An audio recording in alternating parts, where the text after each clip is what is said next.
নমস্কার, আমি নীল। তোমরা শুনছো থ্রিলার ল্যান্ড। আমরা এসেছি আবার একটা নতুন গল্পকে সঙ্গে নিয়ে। আজ তোমরা শুনবে দীপিকা মজুমদারের লেখা নিশিরাত। গল্পটির প্রথম পর্ব আজ আমরা পরিবেশন করছি। গল্পটা শুরু হওয়ার আগে চ্যানেলটিকে প্লিজ সাবস্ক্রাইব করে দিও, কারণ তোমরা তো জানোই, তোমরা সাবস্ক্রাইব করলে আমরা নতুন গল্প আনতে উৎসাহ পাই। চলো এবারে শুরু করি আজকের গল্প নিশিরাত। নিশির প্রথম গল্প কেশ রাশি। মৌমি সুন্দরী, বেশ সুন্দরী। শুধু সুন্দরী বললে ভুল বলা হয়। মৌমির সৌন্দর্য চোখে পড়ার মতো। ফর্সা পান পাতার মতো মুখে টানা টানা একজোড়া চোখ, দীর্ঘ আঁখি পল্লবের আড়ালে স্নিগ্ধ দিঘির মতো, ঘন সন্নিবিষ্ট ভ্রুযুগল পরিপাটি করে আঁকা, সুগঠিত নাকের নিচে একজোড়া ঠোঁট যেন কমলা লেবুর কোয়া। কিন্তু মৌমিকে দেখে সবার প্রথমে যা চোখে পড়ে তা হলো ওর মাথা ভর্তি লম্বা ঘন চুল। লম্বা চুল বললে হয়তো কম বলা হয়। মৌমির 8 পৌড়ে খোলা বিনুনি ওর 5 ফুট 4 ইঞ্চির উচ্চতা থেকে হাঁটুর নিচ অবধি গড়িয়ে পড়ে। মৌমির পিসি আর ঠাকুমার চুলও এই রকমই অস্বাভাবিক লম্বা হওয়ায় সকলে বলতো মৌমির চুলের সৌন্দর্য হল ওর পৈতৃক সম্পত্তি। চুলের গড়ন তার ঠাকুমার মতোই কোঁকড়া। স্নানের পর যেদিন খোলা চুলে বারান্দায় এসে মৌমি দাঁড়ায়, সেদিন পেছন থেকে ওর অবয়ব চেনা দুষ্কর। চেয়ার বা টুলে বসতে গেলেও খোলা চুলে বসতে পারে না সে, এমনকি বিনুনিটাও কোলের ওপর রেখে বসতে হয় তাকে। ওর কোঁকড়া লম্বা চুল দেখে ক্লাসের অনেকেরই হিংসে। কেউ কেউ তো বলে মৌমি যদি চুল স্ট্রেট করায় তাহলে দেখা যাবে মৌমির উচ্চতার চেয়েও ওর চুল লম্বা। মৌমি এইসব মন্তব্যের কোনোটাই পাত্তা দেয় না। সে অন্যদের প্রশংসা, মুগ্ধতা, কটাক্ষ, হিংসা সবটাই নীরবে উপভোগ করে। উপেক্ষা না করেই বা কাজ কি? আজকাল প্রশংসার পরের ধাপেই লুকিয়ে থাকে কোনো না কোনো সুবিধা নেওয়ার পালা। সমবয়সী ছেলেরা আসে প্রেমের প্রস্তাব নিয়ে। এমন নয় যে মৌমি কারুর প্রেমে পড়তে চায় না, কিন্তু মাত্র 16 বছর বয়সে মৌমি জেনেছে সে অতীব মাত্রায় সুন্দরী এবং সে চাইলেই আরও ভালো কিছু পেতে পারে। যদি ভালো কিছুই তার ভবিষ্যৎ, তাহলে সে কেরিয়ার গড়ার সময় সামান্য প্রেম ভালোবাসার জন্য নিজের জীবন কণ্টকাকীর্ণ কেন করে তুলবে? যদিও মৌমি নির্দিষ্ট কোনো কেরিয়ার গঠনের প্রতি নিবেদিত প্রাণ নয়, তবু বাইরে সে এই অজুহাতই দেখায়। আসলে তাকে পাওয়ার জন্য ছেলেদের মধ্যে এই যে প্রতিযোগিতা চলে, কিন্তু কেউই বিজয়ী হয় না, এইটাই মৌমির কাছে উপভোগের বিষয়। কেউ একজন যদি তাকে জয় করে ফেলে তাহলে তো সে আর অজেয় থাকে না। তার চেয়ে বরং এই প্রতিযোগিতাটা চলুক, আর সে মধ্যমণি হয়ে এই লালসাটা বাঁচিয়ে রাখুক। কাউকে এতটুকু প্রাপ্য দিলে সে আরও বেশি চায়। এই চাওয়ার ফল সাংঘাতিক হতে পারে। সে অন্যের জীবন থেকে শিক্ষা নেয়। মৌমি দেখেছে যে সুন্দরী মেয়েদের জন্য ছেলেরা কিভাবে লড়াই করে ঝামেলা সৃষ্টি করে, নিজেদের জীবনে ঝঞ্ঝাট ডেকে আনে, এমনকি মেয়েটার জীবনও জটিল করে তোলে। কোনো কোনো ক্ষেত্রে প্রত্যাখ্যাত হলে নিজে আত্মহত্যা করে, অথবা মেয়েটাকেই হয়তো অ্যাসিড ঢেলে বিকৃত করে দেয়। এর চেয়ে মৌমির সাবধানী জীবনযাপন করাই শ্রেয় মনে করে। মৌমির জীবনে আদর্শ পুরুষ সেই হবে যে তার পেছনে হ্যাংলার মতো ঘুরঘুর করবে না। পুরুষের এই ব্যক্তিত্ব প্রকাশ পেতে সময় লাগে। তারা কেউ স্কুল কলেজ পড়ুয়া হয় না। এইসব হ্যাংলা ছেলেদের সঙ্গে সময় অতিবাহিত করে কোনো ঝামেলায় জড়াতে চায় না মৌমি। এজন্য তাকে অহংকারী শব্দটা বহুবার শুনতে হয়েছে। কিন্তু অহংকারী হওয়া তো আইনত অপরাধ নয়। আর এর পরেও তো তার পেছনে ঘুরঘুর করতে থাকা ছেলেদের ভিড় কমে যায় না। মৌমির বন্ধু আছে, গুটি কয়েক বন্ধুই।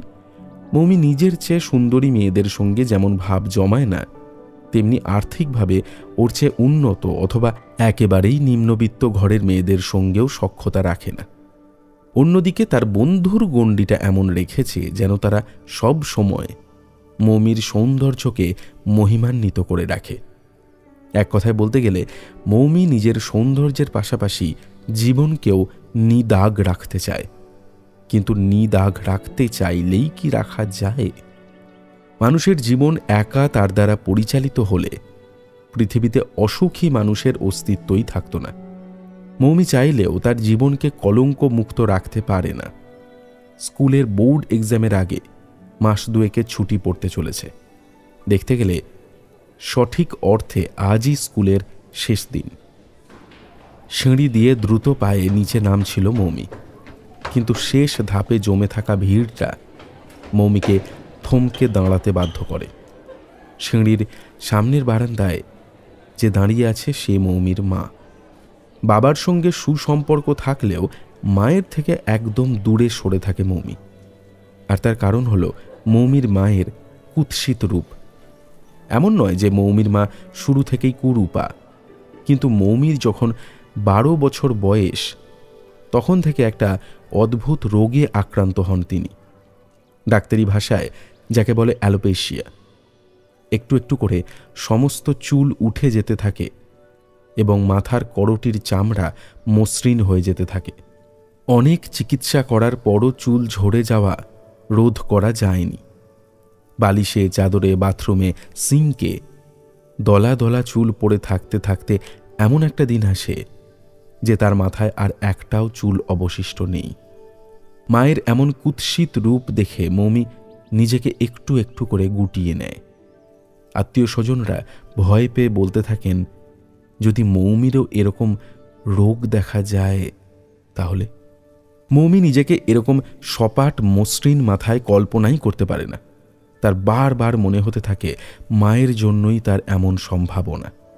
তার মা যে মেয়ের এই বিরূপতা বুঝতে পারেননি তা নয়, নিজের বদলে যাওয়াটুকু তাকে যত না পীড়া দেয় তার থেকেও ঢের বেশি একমাত্র মেয়ের প্রতি তার অবহেলা। তিনি সব সময় মাথায় একটি পরচুলা ব্যবহার করেন। আজ তার অসাবধানতায় সেই পরচুলা খুলে পড়েছে মৌমির স্কুলের বারান্দায়। সেই নিয়ে হাসি ঠাট্টা চলতে থাকে স্কুলের ছাত্রছাত্রীদের মধ্যে। মহিলা সংকোচে কুঁকড়ে যেতে থাকেন। তোমাকে বলেছি না আমার স্কুলে আসবে না। কাছে গিয়ে হাত ধরে মাকে টানতে থাকে মৌমি। বিধ্বস্ত 40 মহিলা ভেবে পান না কি উত্তর দেওয়া উচিত। মেয়েকে অন্ধ অনুসরণ করে তিনি গাড়িতে গিয়ে ওঠেন। মৌমির ব্যবহার আক্ষরিক অর্থেই তার মায়ের চোখ ঝাপসা করে তুলেছিল। তিনি যেন সত্যিই অন্ধকার দেখছিলেন। আজ এই রোগটা যদি তোর বাবার হতো তাহলে কি তুই বাবাকেও এভাবে হাত ধরে টেনে গাড়িতে তুলতে পারতিস? ও কাম অন মম, ছেলেদের টাক হওয়াটা সেইভাবে ম্যাটার করে না, কিন্তু একজন মেয়ের পক্ষে এটা কতটা অসম্মানের তুমি কি বোঝো না? জানলার দিকে মুখ ফিরিয়ে বসেছিল মৌমি। স্পষ্ট বুঝতে পারছিল তার মা ফোঁপাচ্ছে, কিন্তু নতুন করে সে কি বলবে? ডিনার করে সময়েই ঘুমিয়ে পড়েছিল মৌমি। তার ঘুম ভাঙল একটা ভোঁতা শব্দে। শব্দটা ভেসে এসেছিল রান্নাঘরের দিক থেকে।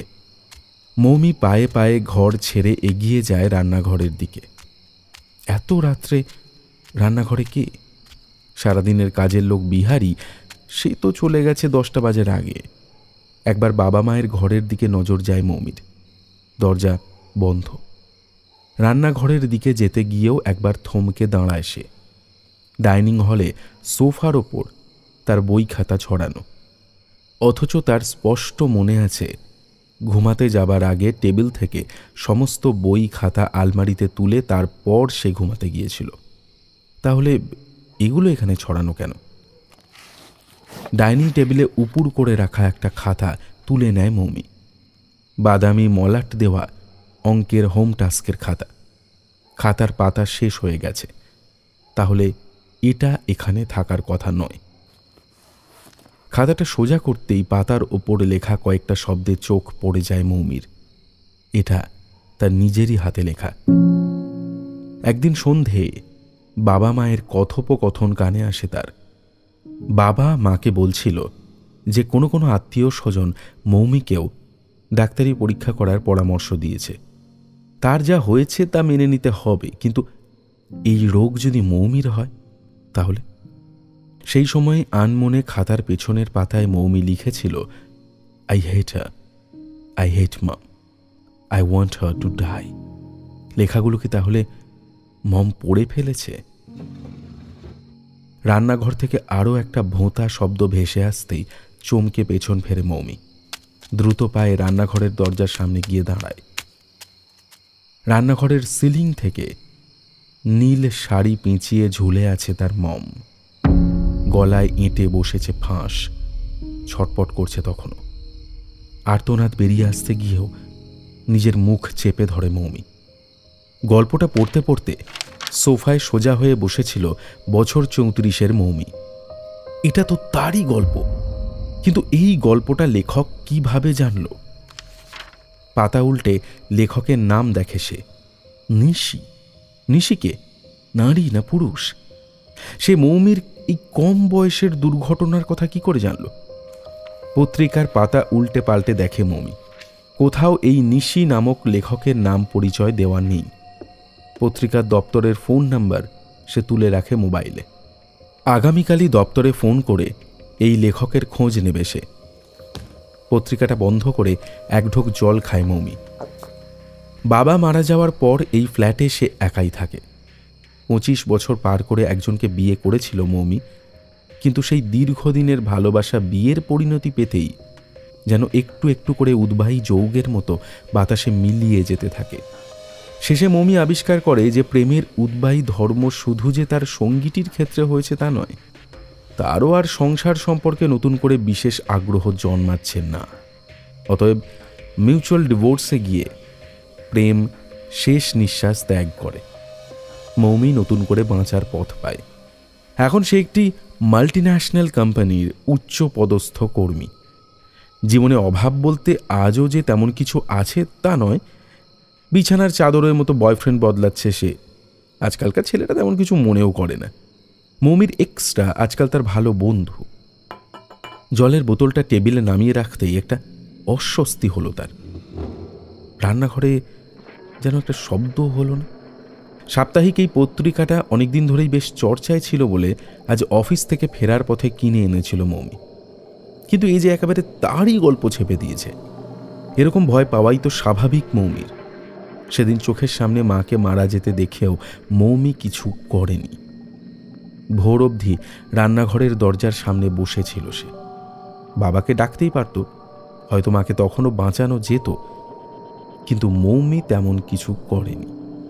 মা বেঁচে ফিরলে যদি সবাইকে জানিয়ে দেয়, যদি বলে দেয় যে মৌমির খাতার পেছনে লেখা দেখেই তো তিনি এমন সিদ্ধান্ত নিয়েছেন, হয়তো মম কিছুই বলতো না।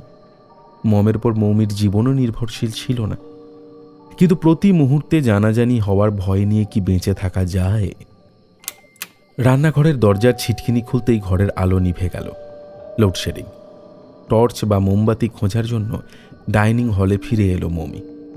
একটা মোমবাতি বের করে জ্বালতেই অস্বাভাবিকত্বটা চোখে পড়ল। ড্রয়ারের সঙ্গে লাগোয়া শোকেসে থরে থরে সাজানো বই। বইয়ের ওপর মোমের আলোয় দেখা যাচ্ছে চুলহীন এক মহিলার মুখ। অস্ফুটে মৌমির মুখ থেকে একটা শব্দ বেরিয়ে আসে, মম। দ্রুত পেছন ফিরে দেখে মৌমি। কেউ নেই। সোফার ওপর রাখা পত্রিকার পাতা বাতাসে উড়ছে। হালকা বাতাস ভেসে আসছে ডাইনিং হলের খোলা জানলাটা দিয়ে। সাহস করে জানলার দিকে এগিয়ে যায় সে। জানলা বন্ধ করে হাত ভেতরেই এনেছিল, এমন সময় ওর মনে হয় ওর হাতের মধ্যে কিছু যেন একটা পেঁচিয়ে আছে। আলোয় গিয়ে দেখতেই বুঝল সেটা চুল, এক গোছা দলা পাকানো চুল। কার চুল জানে না মৌমি।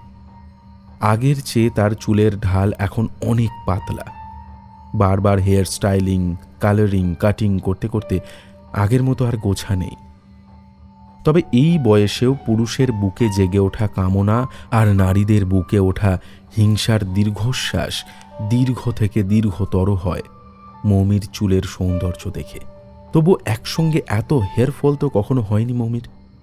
উড়ন্ত পত্রিকাটা বন্ধ রাখতে গিয়েও সেখানেও কয়েক গোছা চুল এসে উড়ে পড়ে তার নাকে মুখে। এত চুল কোত্থেকে আসছে? মোমের আলোর সামনে রাখা হলদে গোলাপের ফুলদানিটা আরও বিস্মিত করে মৌমিকে। গোলাপের গায়ে অসংখ্য চুল, লম্বা, কোঁকড়ানো। এতক্ষণ যেটা বিস্ময় ছিল, এবার সেটা ভয়ে রূপান্তরিত হতে থাকে মৌমির। কারণ একটু আগেই হাতের আঙুল দিয়ে ছাড়ানো চুলগুলো একে একে ফিরে এসেছে তার আঙুলে। পত্রিকার পাতার ভিতরেও চুল আর চুল উড়ে বেড়াচ্ছে, আর হলদে গোলাপগুলো একটু একটু করে কালো চুলে ঢেকে যাচ্ছে। মুহূর্তে যেন ঘরের ভিতরটা ঢেকে ফেলেছে কারুর উড়ন্ত ছেঁড়া চুল। আর রান্নাঘর থেকে ভেসে আসছে সেই অদ্ভুত ভোঁতা শব্দ। রান্নাঘরের দরজার কাছে ছুটে যায় মমি। দরজার ওপারে অনন্ত অন্ধকার গ্রাস করে রেখেছে, তবুও মৌমি দেখতে পাচ্ছে মায়ের নীল শাড়ি, আর নীল শাড়ির প্রান্তে ঝুলতে থাকা এক চুলহীন মহিলাকে। মৌমির মা এখনো ছটপট করছেন তিনি। মৌমির হ্যালুসিনেশন হচ্ছে নাকি? কিন্তু এতদিন পর কেন? সেই 16 বছর বয়সে সে মাকে হারিয়েছে, এই 18টা বছর তো সে কিচ্ছু দেখেনি। তাহলে দ্রুত পায়ে ফ্ল্যাটের মূল দরজার দিকে দৌড়ে যায় মৌমি। ফ্ল্যাট থেকে তাকে বেরোতে হবে, কিন্তু দরজা দিয়ে বেরোনো এত সহজ নয়। দরজা আগলে দাঁড়িয়ে আছে গোছা গোছা চুলের রাশি। চুলগুলো এক জায়গায় স্থির নয়, সচল, দ্রুত একত্র হচ্ছে তারা। মৌমি দেখে চুলের রাশিগুলো যে শুধু একত্র হচ্ছে তা নয়, সুবিন্যস্তভাবে 3 ভাগে ভাগ হয়ে যাচ্ছে।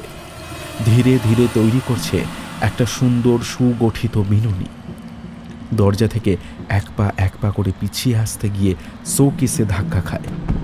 ওর মনে হয় শোকেসের ভেতর উঁকি দিচ্ছে কোনো চুলহীন মহিলা। কিন্তু তিনি মৌমির মা নন, মৌমি নিজে। এতক্ষণে তার খেয়াল হয় নিজেকে দেখে শোকেসের কাছে তার মাথা ভর্তি চুলের জায়গায় শুধুই শূন্যতা। আর্তনাদ করে উঠতে চায় মৌমি, কিন্তু পারে না। মনে হয় কেউ পেছন থেকে তার মুখ চেপে ধরেছে। চাইলেও সে চিৎকার করতে পারছে না। কিন্তু কে? চেষ্টা করেও পেছন ফিরতে পারে না মৌমি, কারণ তার নিজের হাতই নিজের নিয়ন্ত্রণে নেই। নিজের একটা হাতই নিজের মুখের ওপর চেপে বসেছে, আর অন্য হাতে ধরে আছে পাকানো বিনুনি। শুধু ধরেই নেই, একটু একটু করে তার নিজের হাতই ফাঁস পড়িয়ে দিচ্ছে মৌমির গলায়।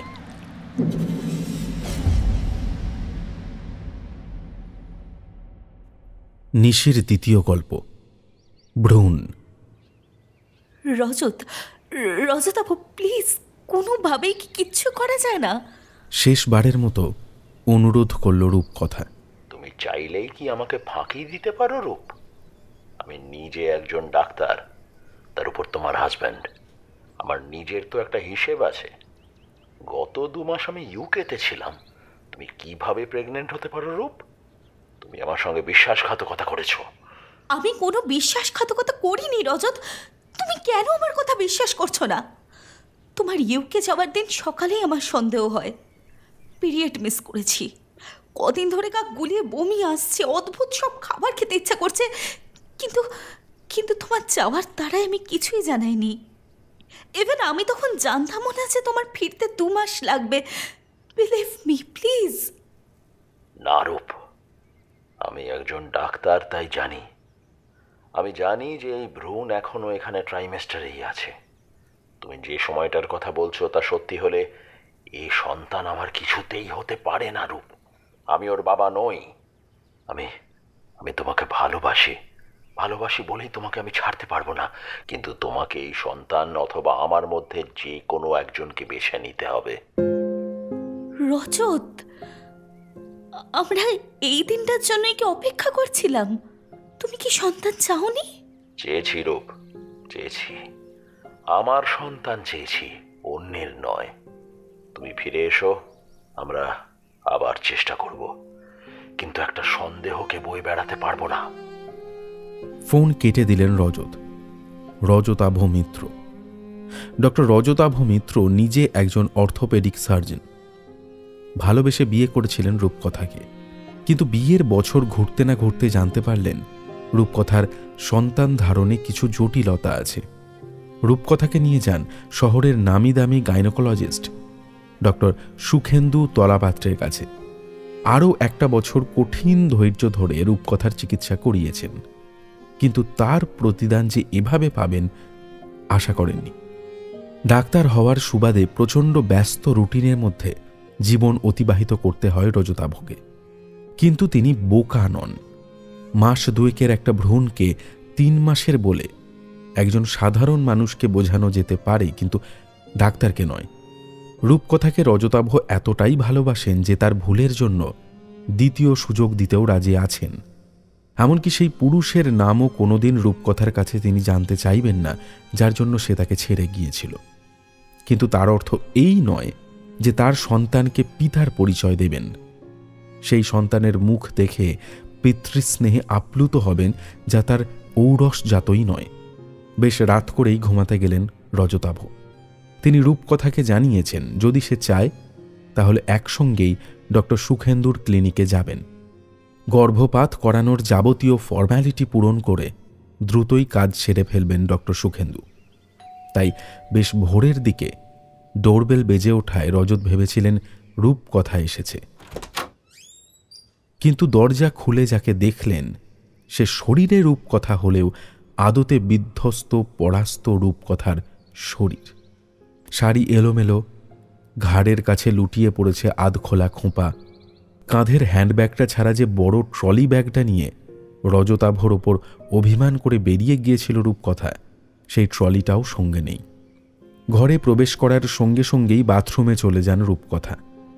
ঠান্ডা জলে স্নান সেরে শাড়ি বদলে বেডরুমে গিয়ে দরজা বন্ধ করে। রজতাভ বেশি ডাকাডাকি করেননি। তিনি জানতেন রূপকথা যখন ফিরে এসেছে তখন তার প্রস্তাবে রাজি হয়েই এসেছে।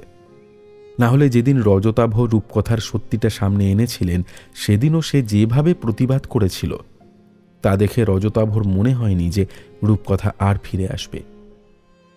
রজতাভ নিঃশব্দে দুপুরে ক্লিনিকের উদ্দেশ্যে বেরিয়ে যান। রূপকথা গর্ভপাত করিয়েই ফিরে এসেছিল।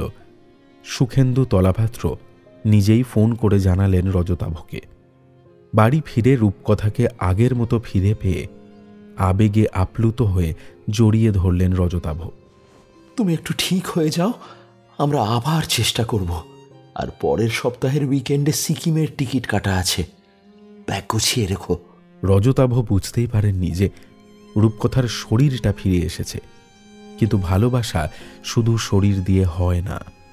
বিশ্বাস, ভরসা, নির্ভরশীলতার মিশ্রণে যে ককটেল তৈরি হয় তার সঙ্গে শরীরই প্রেমের একটা অদ্ভুত যোগাযোগ থাকে। দুটোর একটাও ব্যালেন্স হারালে ককটেল বিস্বাদ লাগে। রূপকথার ভালোবাসার সেই ককটেল বিসর্জন দিয়ে এসেছিল। এখন যে রূপকথা রজতাভর পাশে ঘুমায় সে শুধুমাত্র রূপকথার শরীর। কিন্তু সময়ের চেয়ে বলশালী কেউ নেই। সময় সব দুর্ঘটনাকে নিজের প্রলেপ দিয়ে আবছা করে তোলে। রূপকথার ক্ষেত্রেও তাই হয়েছিল। বছর ঘুরতে না ঘুরতেই কালের নিয়মেই সে আবারও গর্ভবতী হল এবং সে আবারও ডক্টর সুখেন্দু তলাপাত্রের ক্লিনিকে বসে, পাশে রজতাভ গর্বিত পিতা এবং অবশ্যই যত্নশীল স্বামী। কম্পিউটার স্ক্রিনে দেখে ডক্টর সুখেন্দু রূপকথাকে বললেন, সব ঠিক আছে ম্যাডাম, কোনো চিন্তা নেই, বাচ্চা সুস্থ আছে। মৃদু হাসল রূপকথা। পেটে আলতো হাত দিয়ে অনুভব করল সন্তানকে। পুরনো স্মৃতিকে অতিক্রম করে এসেছে রূপকথা। তবুও রজতাভর সঙ্গে সব কথা খুলে বলতে আজও সে ভয় পায়। হয়তো ধীরে ধীরে এই ভয়ও অতিক্রম করবে, সে সময় লাগবে।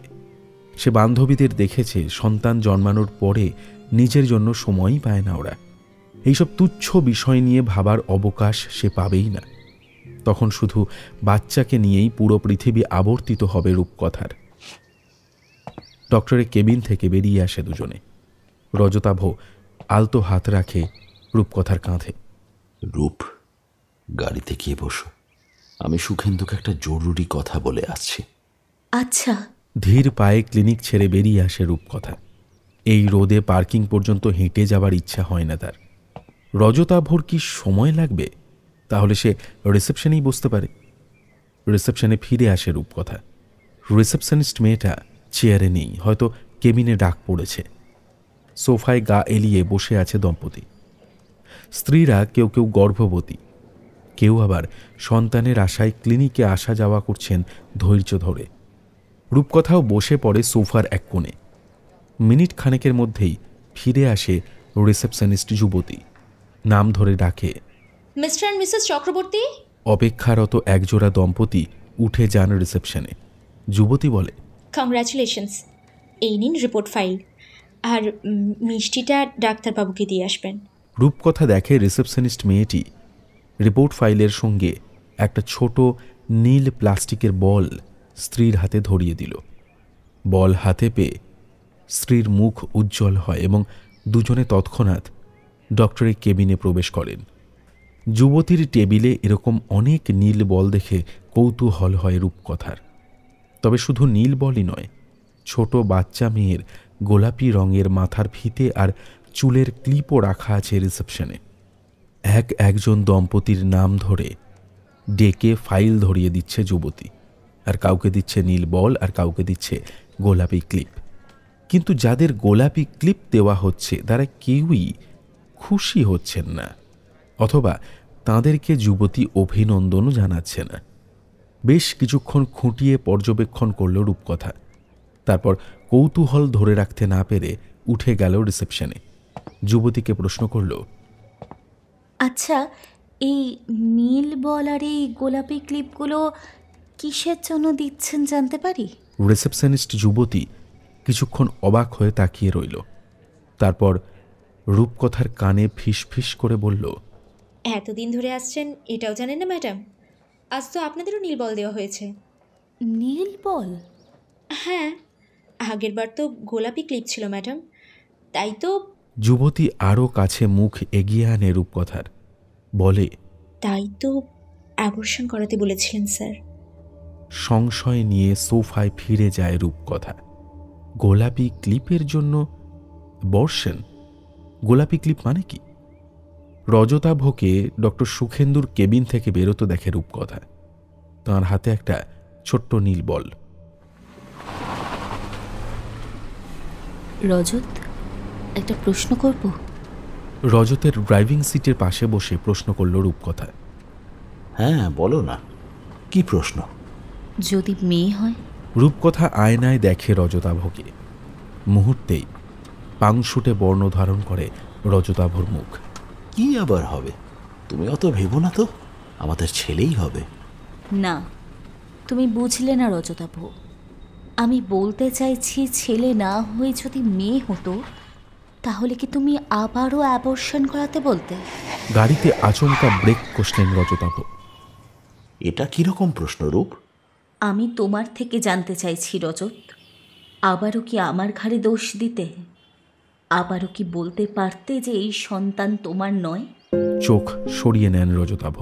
তারপর দৃঢ় কণ্ঠে বলেন, কোনো না কোনো উপায় নিশ্চয়ই বের করতাম রূপ, কিন্তু আমাদের পরিবারের প্রথম সন্তান ছেলেই হবে, এটাই নিয়ম। আমি হওয়ার আগে আমার মা 2 বার গর্ভবতী হয়েছিল, কিন্তু বাবা পরোয়া করেনি। মিত্র পরিবারের এটাই নিয়ম। দ্বিতীয় সন্তান কন্যা হোক বা পুত্র কিচ্ছু এসে যায় না, কিন্তু প্রথম সন্তান ছেলেই হতে হবে, না হলে সেটাকে অমঙ্গল ধরা হয়। তুমি দেখো, আমার বড় জ্যাঠা, সেজ জ্যাঠা, জ্যাঠা, ছোটকা সবার তাই প্রথম সন্তান পুত্র। তোমার এগুলো কাকতালীয় মনে হয়? পরিকল্পিতভাবে খুন করে আমার উপর একটা মিথ্যে অপবাদ চাপিয়ে তুমি শুভ অশুভর বিচার করছো? হ্যাঁ, করছি। আমি তোমাকে হারাতে চাইনি, না হলে তোমাকে ছেড়ে অন্য একটা বিয়ে করা আমার পক্ষে কোনো বড় ব্যাপার নয়। আমি সহজেই কোর্টে তোমার চরিত্র হনন করতে পারতাম, কিন্তু সেটা করিনি। তুমি আর আমি ছাড়া আর তো কেউ জানেই না যে কোন অজুহাতে আমি তোমাকে অ্যাবর্শন করতে বলেছিলাম। তাহলে এখন এসব ভেবে কি হবে? আমার পরিষ্কার কথা রূপ, আমার প্রথম সন্তান ছেলেই হবে, দ্যাটস ইট। গাড়িতে স্টার্ট দিলেন রজতাভ। তারপর সোজা ফ্ল্যাটের নিচে এসে গাড়ি থামালেন। গম্ভীর গলায় বললেন, আমার রাতে ফিরতে দেরি হবে, তুমি ডিনার করে ঘুমিয়ে পড়ো। আমি কানাইদার হাত দিয়ে তোমার ওষুধগুলো পাঠিয়ে দিচ্ছি। রূপকথা মন্ত্রমুগ্ধের মতো গাড়ির দরজা খুলে বেরিয়ে যায়। একবারও ফিরে তাকায় না রজতাভর দিকে। বিরক্ত মুখে গাড়িটা ধীরে ধীরে পার্কিং থেকে আরও কিছুটা এগিয়ে নিয়ে গেলেন রজতাভ। তারপর অ্যাপার্টমেন্টটা ঘুরে অন্য দিকের গেট দিয়ে গাড়ি নিয়ে বেরিয়ে যাবেন। গেটের কাছাকাছি এসেই পড়েছিল রজতাভর গাড়িটা। ঠিক এইখানেই 3 তলায় রজতাভর ফ্ল্যাট। ফ্ল্যাটের নিচ দিয়ে গাড়ি নিয়ে যেতেই বিকট শব্দে গাড়ির ওপর কারোর একটা শরীর এসে পড়ে। মুহূর্তের মধ্যে গাড়ির উইন্ডস্ক্রিনে লালচে গরম তরল ছড়িয়ে পড়ে। রক্তটা ছড়িয়ে কাঁচ ভেঙে গাড়ির ওপরে পড়ার মুহূর্তেই গোলাপি রঙের সালোয়ার কামিজটা চিনতে পারে রজতাভ। রূপকথা। মোবাইল অ্যাপে গল্পটা পড়তে পড়তে ভয় পেয়েছেন ডক্টর রজতাভ মিত্র। তার প্রথম স্ত্রী ব্যালকনি থেকে পা পিছলে তারই গাড়ির ওপর পড়ে মারা যায়। মারা যাওয়ার সময় রূপকথা 3 মাসের প্রেগনেন্ট ছিল। কিন্তু স্থান, কাল, পাত্র সহ হুবহু এমন ঘটনা পত্রিকার পাতায় কে তুলে ধরেছে? এই নিশি নামের লেখক কে? রজতাভ মোবাইল হাতড়ে ডক্টর সুখেন্দু তলাপাত্রর ফোন নাম্বার বের করে ডায়াল করে, কিন্তু ফোন নট রিচেবল। কোথায় পাওয়া যাবে সুখেন্দুকে? সে কি কাউকে এসব বলেছে, নাকি তার ক্লিনিকের কেউ? কপালে বিজবিজ করতে থাকা ঘাম মোছেন অর্থোপেডিক সার্জন। এমন সময় কলিং বেল বাজে। বাইরে নিম্নচাপের বৃষ্টি শুরু হয়েছে। রজতাভর স্ত্রী মহুয়া বাপের বাড়ি গিয়েছে। 3 মাসের গর্ভবতী সে। সুখেন্দু এইবারও নীল বল দিয়েছে তাকে। রজতাভ দ্রুত হাতে দরজা খুলেই চমকে ওঠেন।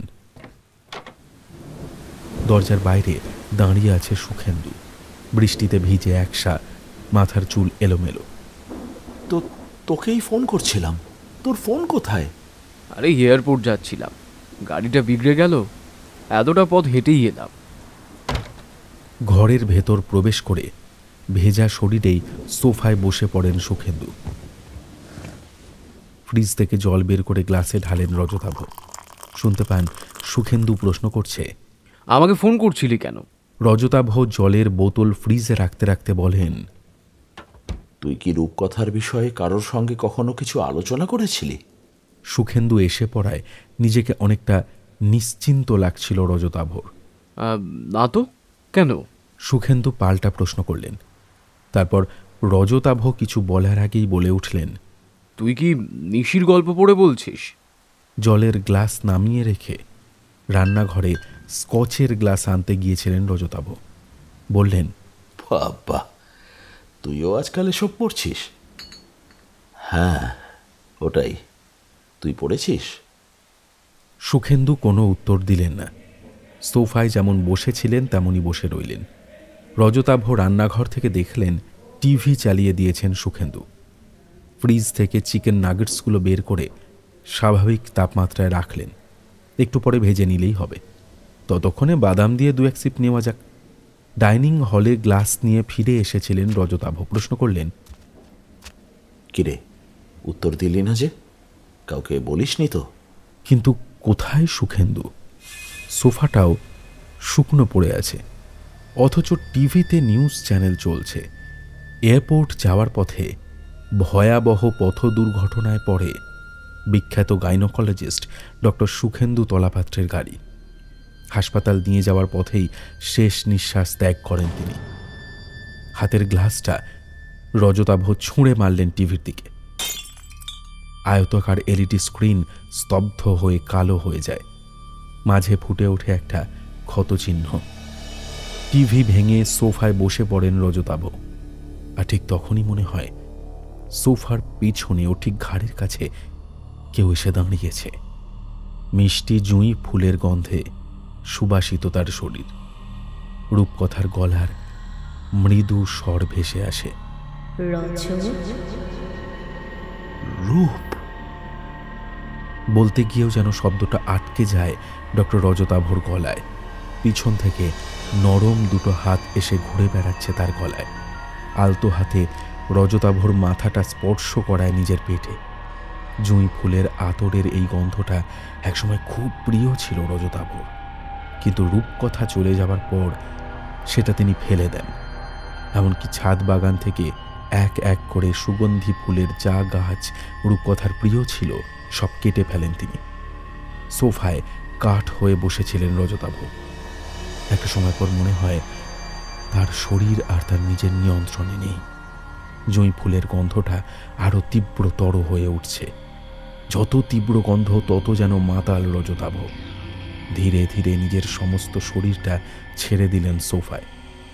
এক সময় রজতাভর মনে হলো তিনি যেন বাতাসে ভেসে চলেছেন। আতঙ্কে স্নায়ু শিথিল হয়ে গেছিল তার। যখন হুঁশ ফিরল তখন ব্যালকনির রেলিং থেকে অর্ধেক বাইরে ঝুলে আছেন তিনি। রেলিংয়ে ভর দিয়ে সোজা হয়ে উঠতে যেতেই ভিজে ব্যালকনির টাইলসে পা পিছলে যায় তা। পড়ে যাবার আগে রজতাভ দেখেন ব্যালকনিতে দাঁড়িয়ে আছে রূপকথা, গর্ভবতী রূপকথা। নিশির তৃতীয় গল্প, সারমেয়। মিস অনিতা পাকরাশির বয়স 50 পেরিয়েছে, কিন্তু দেখে 40-এর আশেপাশে মনে হয়। প্রতিবেশী মহিলারা সামনে ভালো ব্যবহার করলেও পেছনে ঠোঁট উল্টে নানা কথা বলেন। মিস পাকরাশির তাতে খুব একটা যায় আসে না। অন্যদিকে কম্পাউন্ডের পুরুষেরা বলেন অনিতা পাকরাশির সৌন্দর্যের রহস্য হল তার অবিবাহিত দুশ্চিন্তামুক্ত জীবন। অনিতা অবশ্য কঠোর রুটিন মেনে চলেন। প্রতিদিন প্রাতঃভ্রমণ এবং যোগ ব্যায়ামের অভ্যাসের মধ্যেই লুকিয়ে আছে তার রূপের চাবিকাঠি। পেশায় সরকারি স্কুলের দিদিমণি মিস অনিতা পাকরাশির সোসাইটিতে আরও একটা পরিচয় আছে, তিনি পশুপ্রেমী। ঠিক সকল পশুপ্রেমী বললে হয়তো অত্যুক্তি হবে। মিস পাকরাশি হলেন ডগ লাভার, কুকুর প্রেমী। তার 2 কামরার ফ্ল্যাটে 5টা ভিন্ন প্রজাতির পালিত কুকুর নিয়ে একাই থাকেন। তিনি নিজে যেমন স্বাস্থ্য সচেতন তেমনি কুকুরদের প্রতিও যত্নশীল। শুধু পোষ্য কুকুরটির জন্যই নয়, পথের অসুস্থ অভুক্ত কুকুরদের জন্য তিনি সমান দায়িত্ববান। প্রচুর মানুষ নিজের পোষ্যের জন্য ভালো মন্দ পরামর্শ নিতে আসেন মিস পাকরাশির কাছে। তিনি হাসি মুখে সেই সব বিনামূল্যের সমাজ সেবা করে থাকেন। রাস্তার কুকুরদের প্রতি মানুষের অত্যাচারের প্রতিবাদ করায় খবরের কাগজেও তার নাম উঠেছিল। সোসাইটির বাইরেও তার নাম একজন পশুপ্রেমী হিসাবে ছড়িয়ে পড়ে। মিস পাকরাশি আজকাল সোশ্যাল মিডিয়ার মাধ্যমে শহরের এবং রাজ্যের অন্যান্য পশুপ্রেমী মানুষদের সঙ্গে যোগাযোগ করে একটা সংস্থা খুলেছেন, যার উদ্দেশ্য হল পরিত্যক্ত অসুস্থ কুকুরদের পুনর্বাসনের ব্যবস্থা করা। পুনর্বাসনের জন্য যে অর্থ প্রয়োজন তা যোগানের জন্য কয়েকজন পশুপ্রেমীর সঙ্গে আজকের সান্ধ্য আসর। দেখুন মিস পাকরাশি, ক্রাউড ফান্ড তো আমরা করতেই পারি, কিন্তু কুকুরদের জন্য মানুষ কতটা সদয় হবেন তা নিয়ে আমার সন্দেহ আছে। তাই ক্রাউড ফান্ডের বাইরেও আমাদের চেষ্টা করা উচিত। মিস্টার অমল সাহা বললেন। অমল সাহা নিজেও একজন পশুপ্রেমী সংস্থার সঙ্গে যুক্ত। সে আপনি চেষ্টা করুন, অসুবিধা নেই। তবে আমার মনে হয় আমাদের সকলের সোশ্যাল মিডিয়ায় যা ফলোয়ার আছে তার সদ্ব্যবহার করতে পারলে অনেকটাই লাভ হবে, পরিশ্রমও কম। অনিতা পাকরাশির এই বক্তব্য উপস্থিত বাকিদের পছন্দ হওয়ায় আপাতত সোশ্যাল মিডিয়ার প্ল্যাটফর্মকে ব্যবহার করার সিদ্ধান্ত নেওয়া হলো। অতিথিদের যেতে রাত নেমে এসেছিল। তাদের সকলকে বিদায় দিয়ে বাজার থেকে নিত্য প্রয়োজনীয় কিছু জিনিস নিয়ে ফিরবেন বলে ঠিক করলেন মিস পাকরাশি। আলোচনায় ঠিক হয় আজ রাতেই ফান্ড চেয়ে পোস্ট দেবেন তিনি। পোস্টের সঙ্গে নিজের সবথেকে ছোট ল্যাব্রাডর কুকুরটির একটা ছবি বা ভিডিও জুড়ে দেবেন। কিন্তু মিস পাকরাশি ভাবছিলেন যে বাড়ির পোষা কুকুরটার ছবি বা ভিডিও দেখে কেউ কি সাহায্য করতে চাইবে? পথের কুকুরেরা যে বিপন্ন তা বাড়ির বাতানুকূল পরিবেশে আরামে বড় হওয়া কুকুরের ছবি দিয়ে কিভাবে বোঝাবেন তিনি? ফ্ল্যাটে ফেরার পথে সোসাইটির পাঁচিলের ধারে কয়েকটা সদ্যজাত কুকুর ছানার প্রতি চোখ পড়ল মিস পাকরাশির। সবেই চোখ ফুটেছে, ঠান্ডায় একসঙ্গে জড়িয়ে ঘুমিয়ে আছে 6টা ছানা। প্রতিদিন মিস পাকরাশি এই পথেই যাতায়াত করেন, কিন্তু এদের আগে দেখেননি। গর্ভবতী কোনো মাদি কুকুরের কথাও তার মনে পড়ল না। তিনি একটু কাছে গিয়ে দেখলেন কুকুরগুলোকে, বেশ হৃষ্টপুষ্ট। কাছে পিঠে কোথাও ওদের মাকে দেখা গেল না। অনিতা পাঁচিলের এদিক ওদিক দেখলেন, কিন্তু না, কোনো মা কুকুরের দেখা নেই। মোবাইল বের করে ওদের ছবি তুললেন মিস পাকরাশি। তারপর সোশ্যাল মিডিয়ায় লম্বা পোস্ট দিলেন, যার বক্তব্য হল পথের কুকুরদের জন্য তিনি একটি চ্যারিটেবল ট্রাস্ট খুলতে চাইছেন, যার অর্থ দিয়ে অসুস্থ পরিত্যক্ত কুকুরদের পুনর্বাসন এবং চিকিৎসার ব্যবস্থা করা হবে। সঙ্গে লিখলেন যে কদিন আগেই এই কুকুরদের পেয়েছেন। রাস্তার ধারে একা শীতে কষ্ট পাচ্ছে তারা। সম্ভবত ওদের মা ছেড়ে চলে গিয়েছে বা মারা গিয়েছে। যদি কোনো সহৃদয় ব্যক্তি কুকুরগুলোকে নিতে চান তাহলে যেন যোগাযোগ করেন। পোস্ট দেওয়ার আধ ঘন্টার মধ্যেই মিস পাকরাশির মোবাইল শব্দে মুখরিত হয়ে উঠল। কখনো বেজে ওঠে ফোনের মেসেজ টোন, আবার কখনো সোশ্যাল মিডিয়ার নোটিফিকেশন বেল। প্রচুর মানুষ অনিতা পাকরাশির ব্যাংক অ্যাকাউন্টে টাকা পাঠিয়েছেন। কেউ কেউ শুভেচ্ছা বার্তাও লিখেছেন, আবার কেউ নিঃশব্দে পোস্ট শেয়ার করে বার্তা ছড়িয়ে দিয়েছেন। ফলে অল্প সময়ের মধ্যেই কুকুরদের নিয়ে মিস পাকরাশির নতুন উদ্যোগ জনপ্রিয়তা পেয়েছে। ব্যাংকে একটু একটু করে জমা পড়তে থাকা অর্থ বিপুল অঙ্কে গিয়ে দাঁড়াতেই মিস পাকরাশি ভাবলেন, বাহ, বেশ চমৎকার উপায় তো। যে অর্থ জমা পড়ছে তার থেকে কিছুটা যদি তিনি ব্যক্তিগত স্বার্থে সরিয়েও রাখেন তাহলেও কারোর জানার উপায় নেই। আর জানবেই বা কি, তিনি কোনোদিন লেনদেনের হিসেব দেখাবেনই না। এমন সময় ফোন বেজে উঠল মিস পাকরাশির। রিসিভ করলেন তিনি। হ্যালো, এটা কি অনিতা পাকরাশির নাম্বার? হ্যাঁ বলছি। আচ্ছা, আপনি সোশ্যাল মিডিয়ায় যে কুকুর ছানাগুলোর ছবি দিয়েছেন, আমি ওদের নিতে চাই। কোথায় আসতে হবে যদি ঠিকানাটা একটু বলে দেন। আপনি কোথা থেকে আসবেন? মিস পাকরাশির মনে সন্দেহ জাগে। কুকুরগুলো এখনো আছে কিনা কে জানে। তিনি তো শুধু পোস্টটা জনপ্রিয় করার জন্যই এই কথা লিখেছিলেন। সত্যিই যে কেউ চলে আসবে তা তিনি ভাবেননি। ভদ্রলোককে পথ নির্দেশ দিয়ে মিস পাকরাশি বললেন, দেখুন, অতগুলো বাচ্চা, আসলে ওরা আমার খুব প্রিয়। বেশ কিছুদিন ধরে ওদের মাকে দেখছি না। আমরা কয়েকজন ব্যক্তিগত অর্থ সাহায্য দিয়ে ওদেরকে বাঁচিয়ে রেখেছি। যদি সেই অর্থটা... আরে হ্যাঁ, সেসব নিয়ে আপনি ভাববেন না। আপনি অ্যামাউন্টটা বলে দেবেন, আমি কাল সকালে টাকা দিয়েই ওদের নিয়ে আসবো। ফোন রাখার পর মনে দুশ্চিন্তা এবং প্রসন্নতা দুইই কাজ করছিল মিস পাকরাশির। পথের কুকুরদের তিনি সবসময় সাহায্যই করেছেন, কখনো ওদের দিয়ে উপার্জন হতে পারে এটা ভাবেননি। উল্টো দিকে তিনি এও ভাবলেন যে কুকুরগুলোকে যদি না পাওয়া যায়, আগে তো উনি দেখেননি ওদের, অথবা ওদের মা এসে যদি নিয়ে গিয়ে থাকে। ভাবতে ভাবতেই ঘড়ি দেখলেন মিস পাকরাশি, 10:30 বাজে। শীতের রাতে 10:30 বেশ রাতই বলা চলে। তবুও একবার পাঁচিলের বাইরে গিয়ে যদি দেখেন কুকুরছানাগুলো রয়েছে, তাহলে আজ রাতটা ঘরে তুলে আনবেন। টর্চ হাতে নিয়ে গায়ে চাদর জড়ালেন মিস পাকরাশি। ধীরে ধীরে নেমে গেলেন ফ্ল্যাটের বাইরে। ঠান্ডায় আরও যেন একে অপরকে জড়িয়ে রয়েছে কুকুরছানাগুলো। রাস্তার হলদে আলো এসে পড়েছে ওদের গায়ে, আর সেই আলোতে শরীরের মৃদু কম্পন দৃশ্যমান। মিস পাকরাশি একটা ছানাকে তুলে দ্বিতীয়টাকে তুলতে যাবেন, এমন সময় রাস্তার উল্টো দিক থেকে ঘেউ ঘেউ শব্দে তেড়ে এলো একটা কালো মাদি কুকুর। রাতের অন্ধকারে ডাস্টবিনের ধারে শুয়ে থাকা কুকুরটাকে খেয়ালই করেননি মিস পাকরাশি। মিশমিশে কালো পশমে ঢাকা, শরীরে অজস্র ক্ষত, পুষ্টির অভাবে ধুঁকতে থাকা শীর্ণ শরীর, পায়ের ফাঁকে দুলতে থাকা বড় স্তনবৃন্ত দেখে বোঝা যায় সদ্য মা হয়েছে। দু হাতে দুটো কুকুরছানা তুলে গেটের ভেতর প্রবেশ করার আগেই কুকুরটা ছুটে এসে দাঁত বসিয়ে দিল মিস পাকরাশির গোড়ালিতে।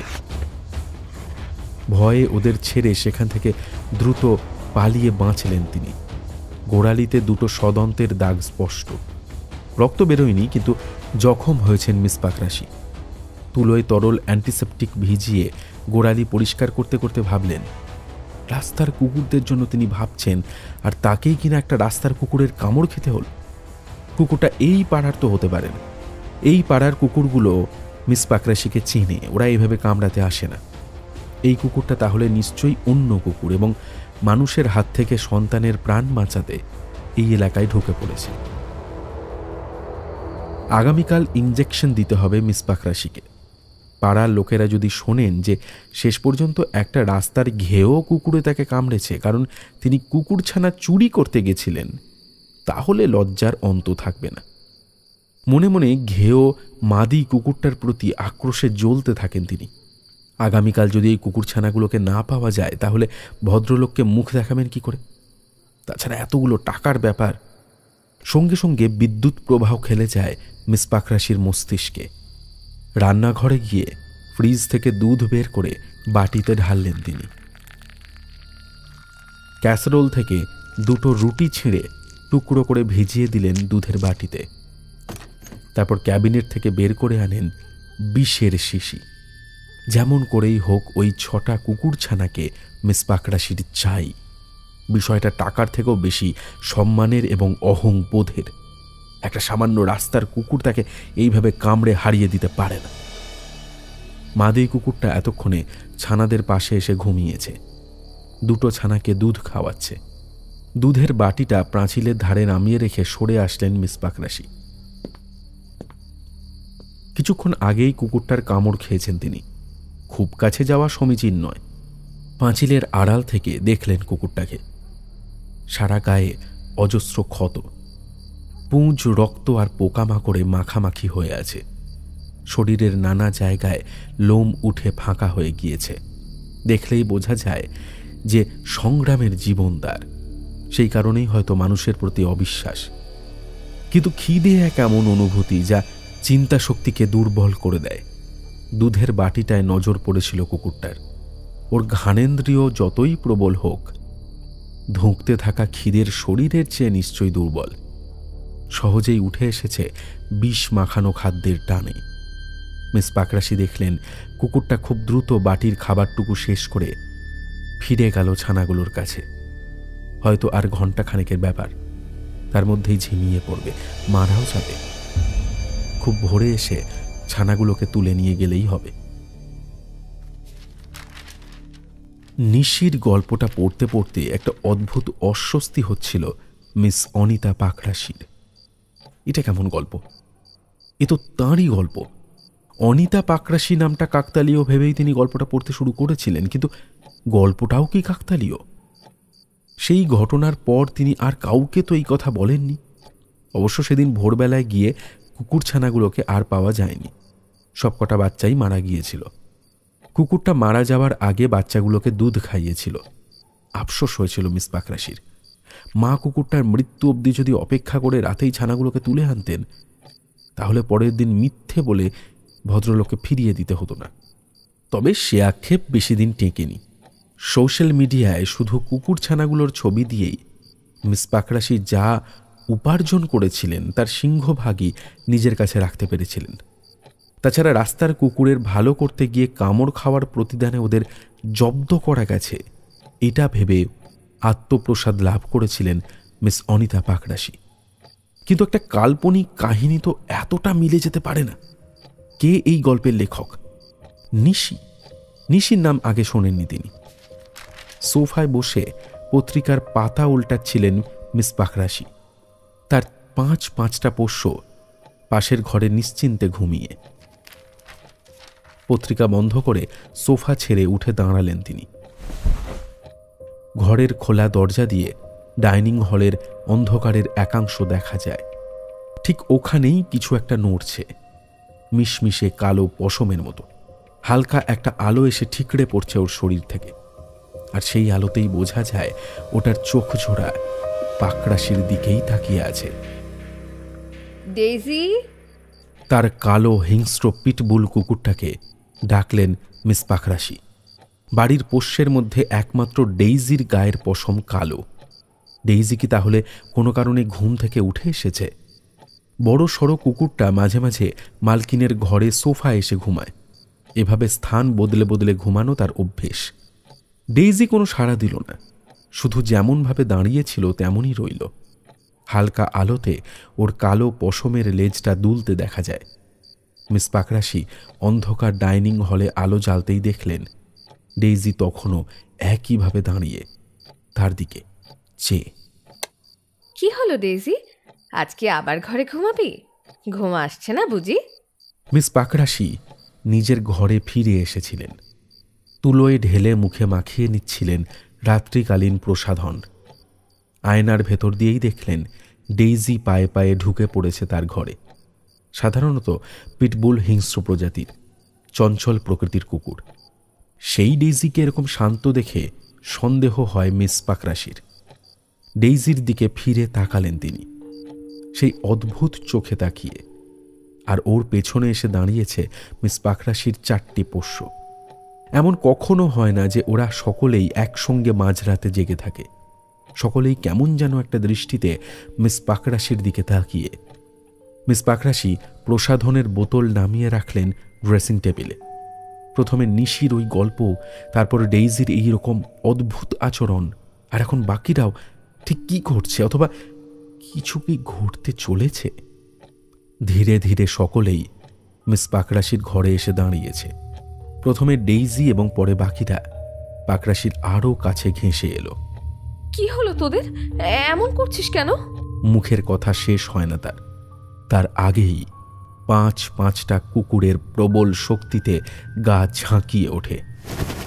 আর ওদের গা থেকে ছিটকে আসতে থাকে লক্ষ লক্ষ পোকামাকড়। মিস পাকরাশি ভয়ে ঘেন্নায় দুহাত দিয়ে মুখ ঢেকে পালিয়ে যেতে চান, কিন্তু কোনো অজানা কারণে ঘরের বন্ধ দরজা খুলতে পারেন না। কুকুরগুলো তখনও হিংস্র চোখে তাকিয়ে আছে তাদের মনিবের দিকে এবং গা ঝেড়ে চলেছে। উড়ন্ত পোকাগুলো একটা একটা করে ঢেকে ফেলছে মিস পাকরাশির শরীর। মিস পাকরাশি উপেক্ষা না করে যদি নিশির গল্পের শেষটুকু পড়তেন, তাহলে জানতে পারতেন এই পোকাগুলোই আজ তার মৃত্যুর কারণ হবে।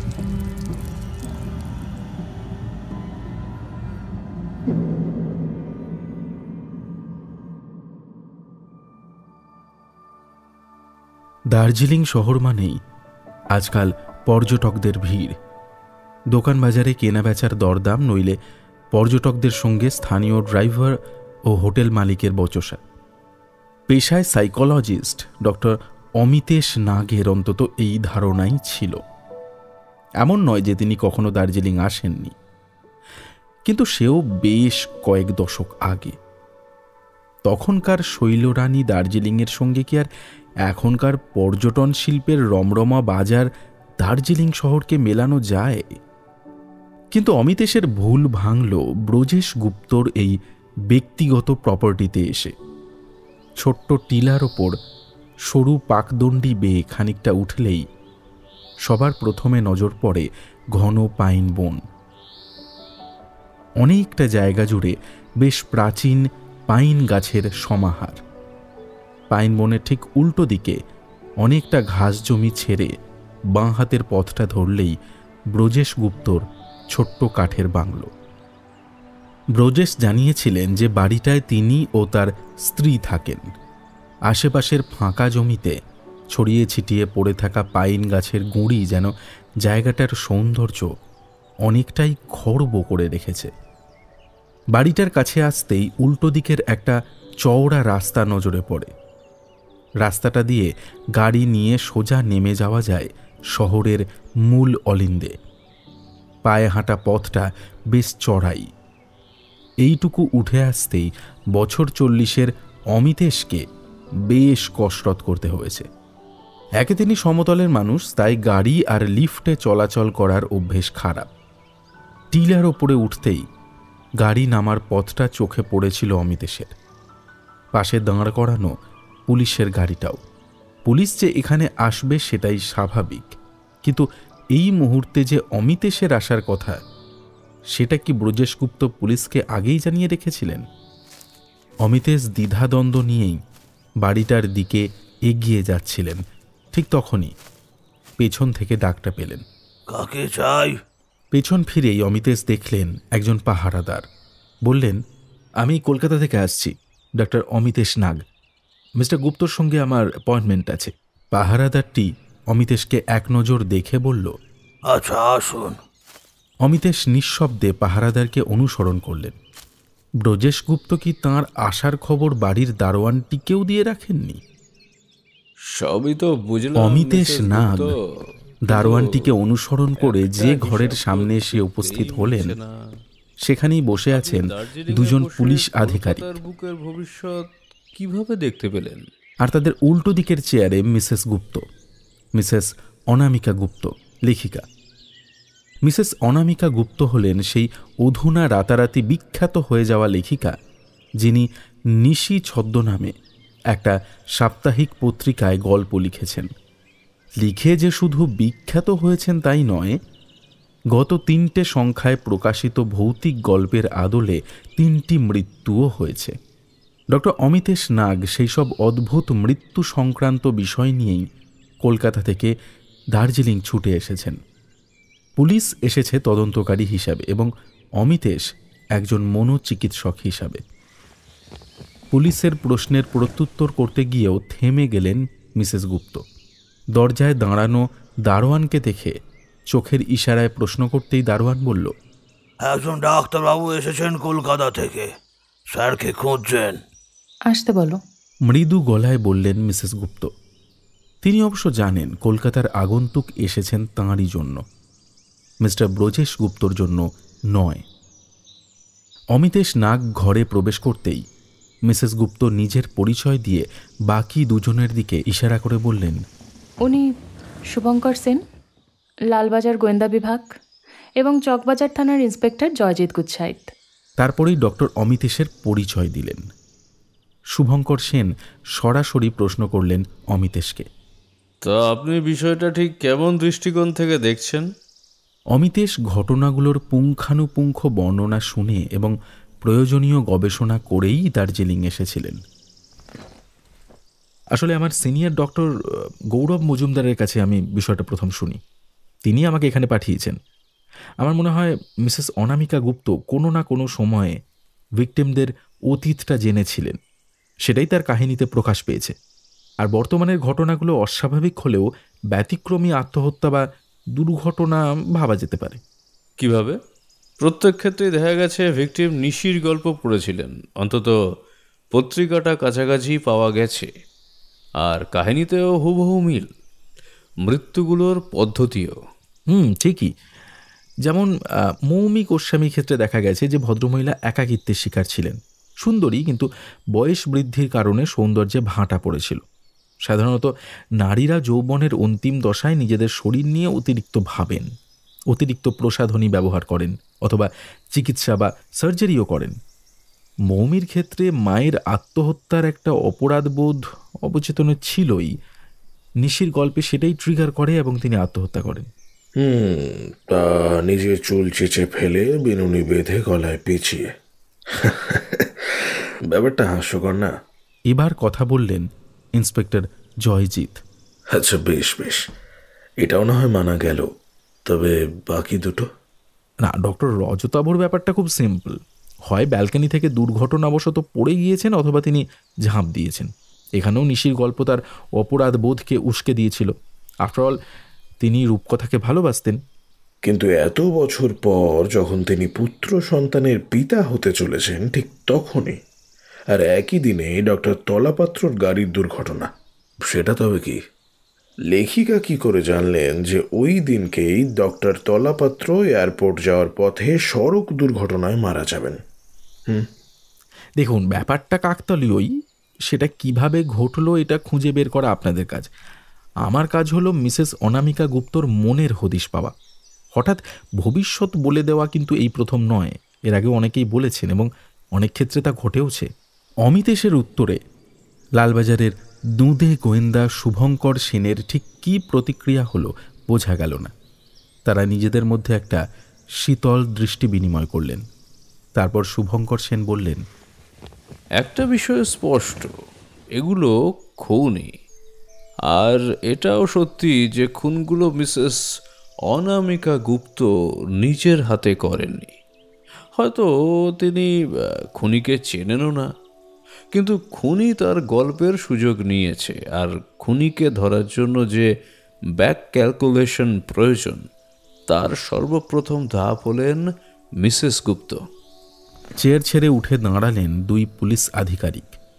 যাওয়ার আগে মিসেস গুপ্তকে বললেন, পুলিশকে না জানিয়ে শহরের বাইরে একদম যাবেন না এখন, ঠিক আছে? আর যদি সম্ভব হয় লেখালেখিটা কদিন বন্ধই রাখুন। আমি জানি এতে হয়তো খুনির কিচ্ছু যায় আসে না, তবে আপনি নিজে সুরক্ষিত থাকবেন, এটা গ্যারান্টি দিচ্ছি। শুভঙ্কর সেন এবং জয়জিৎ গুছাইত চলে যাবার পরও বেশ খানিকটা সময় চেয়ারে একভাবে বসে রইলেন অনামিকা।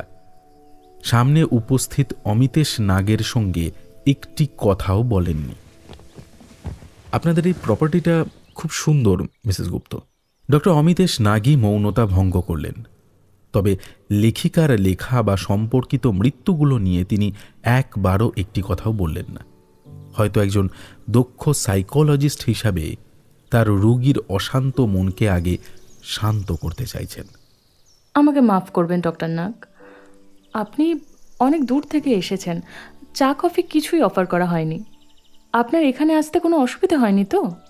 আসলে ব্রজেশকে সকালেই একটা আর্জেন্ট কাজে শিলিগুড়ি যেতে হয়েছে, আর আজকেই যে পুলিশ একেবারে বিনা নোটিশেই চলে আসবে ভাবেইনি।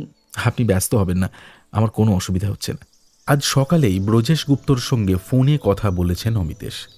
তিনি তো একবারও তার অনুপস্থিতির প্রসঙ্গে কথা বলেননি। এয়ারপোর্টে গাড়ি পাঠাবার কথাও বলেছিলেন, অমিতেশই বারণ করলেন। নিজেই খুঁজে বের করেন ব্রজেশ গুপ্তর ঠিকানা। অনামিকা বললেন, হ্যাঁ, ও চলে আসবে এখনই, আপনি বরং ততক্ষণ ফ্রেশ হয়ে নিন।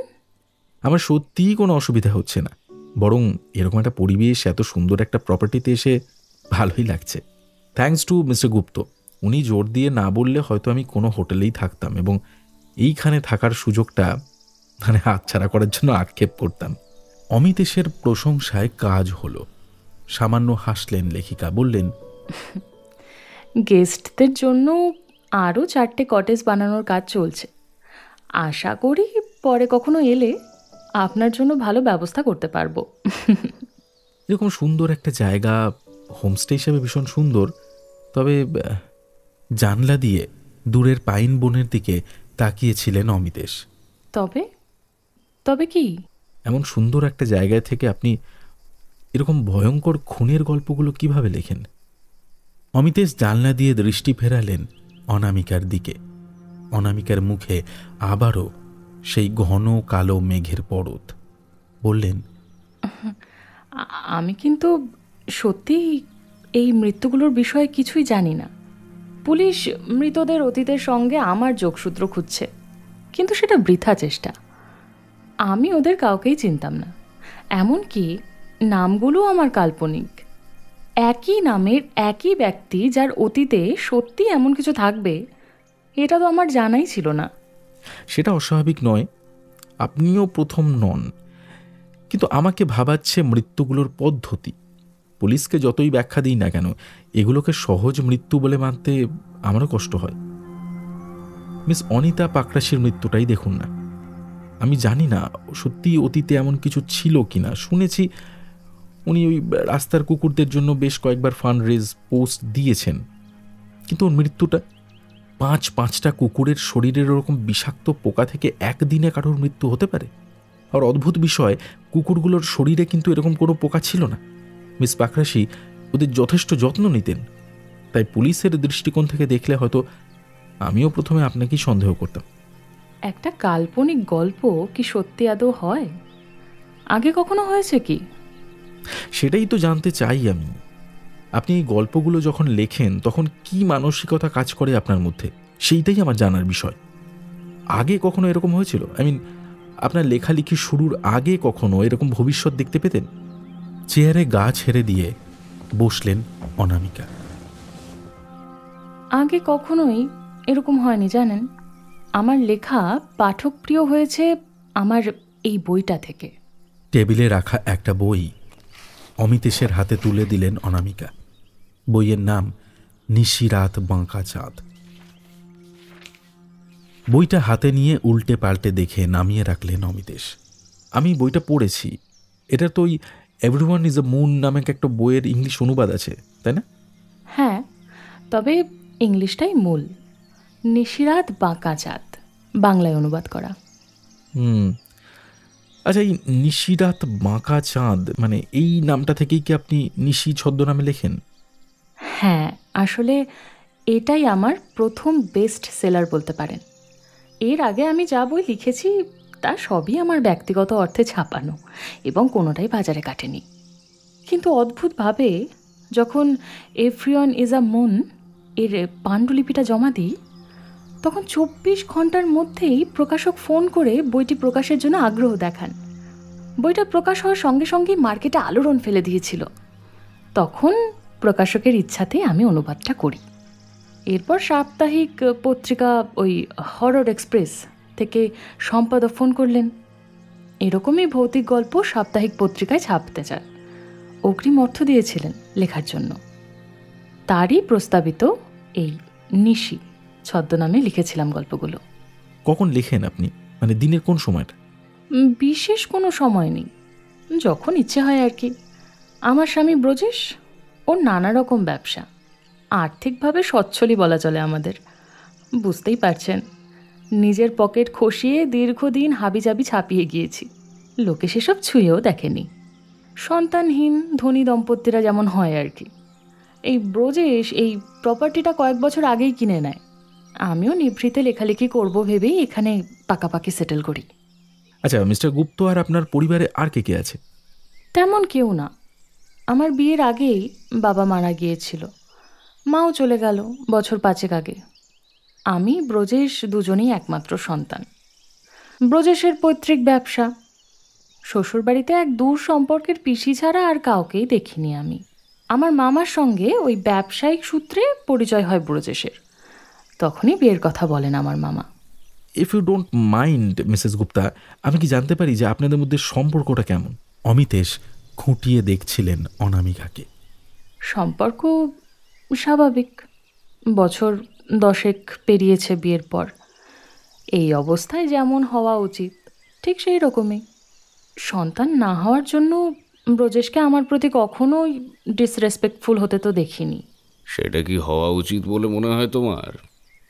শারীরিক খুঁত তো আমারও থাকতে পারে। দরজার দিক থেকে ভেসে এলো একটা গুরুগম্ভীর কণ্ঠস্বর। ব্রজেশ গুপ্তকে চিনতে অসুবিধে হলো না অমিতেশের। ছবি দেখেছিলেন আগেই। ছবির তুলনায় আরও একটু বেশি বয়সের বলেই মনে হলো তাঁকে। তবে ব্রজেশ গুপ্তকে দেখেই অনামিকা গুপ্তর স্বামী ভাবতে একটু অসুবিধা হওয়াই স্বাভাবিক। দুজনের বয়সের ফারাক অন্তত 15 বছরের তো হবেই। মিসেস গুপ্তর পরিচয় থেকে যেটুকু জেনেছেন অমিতেশ, তাতে লেখিকার বয়স 35-এর আশেপাশে। কিন্তু মিস্টার গুপ্তর বয়স 50-এর কম নয়।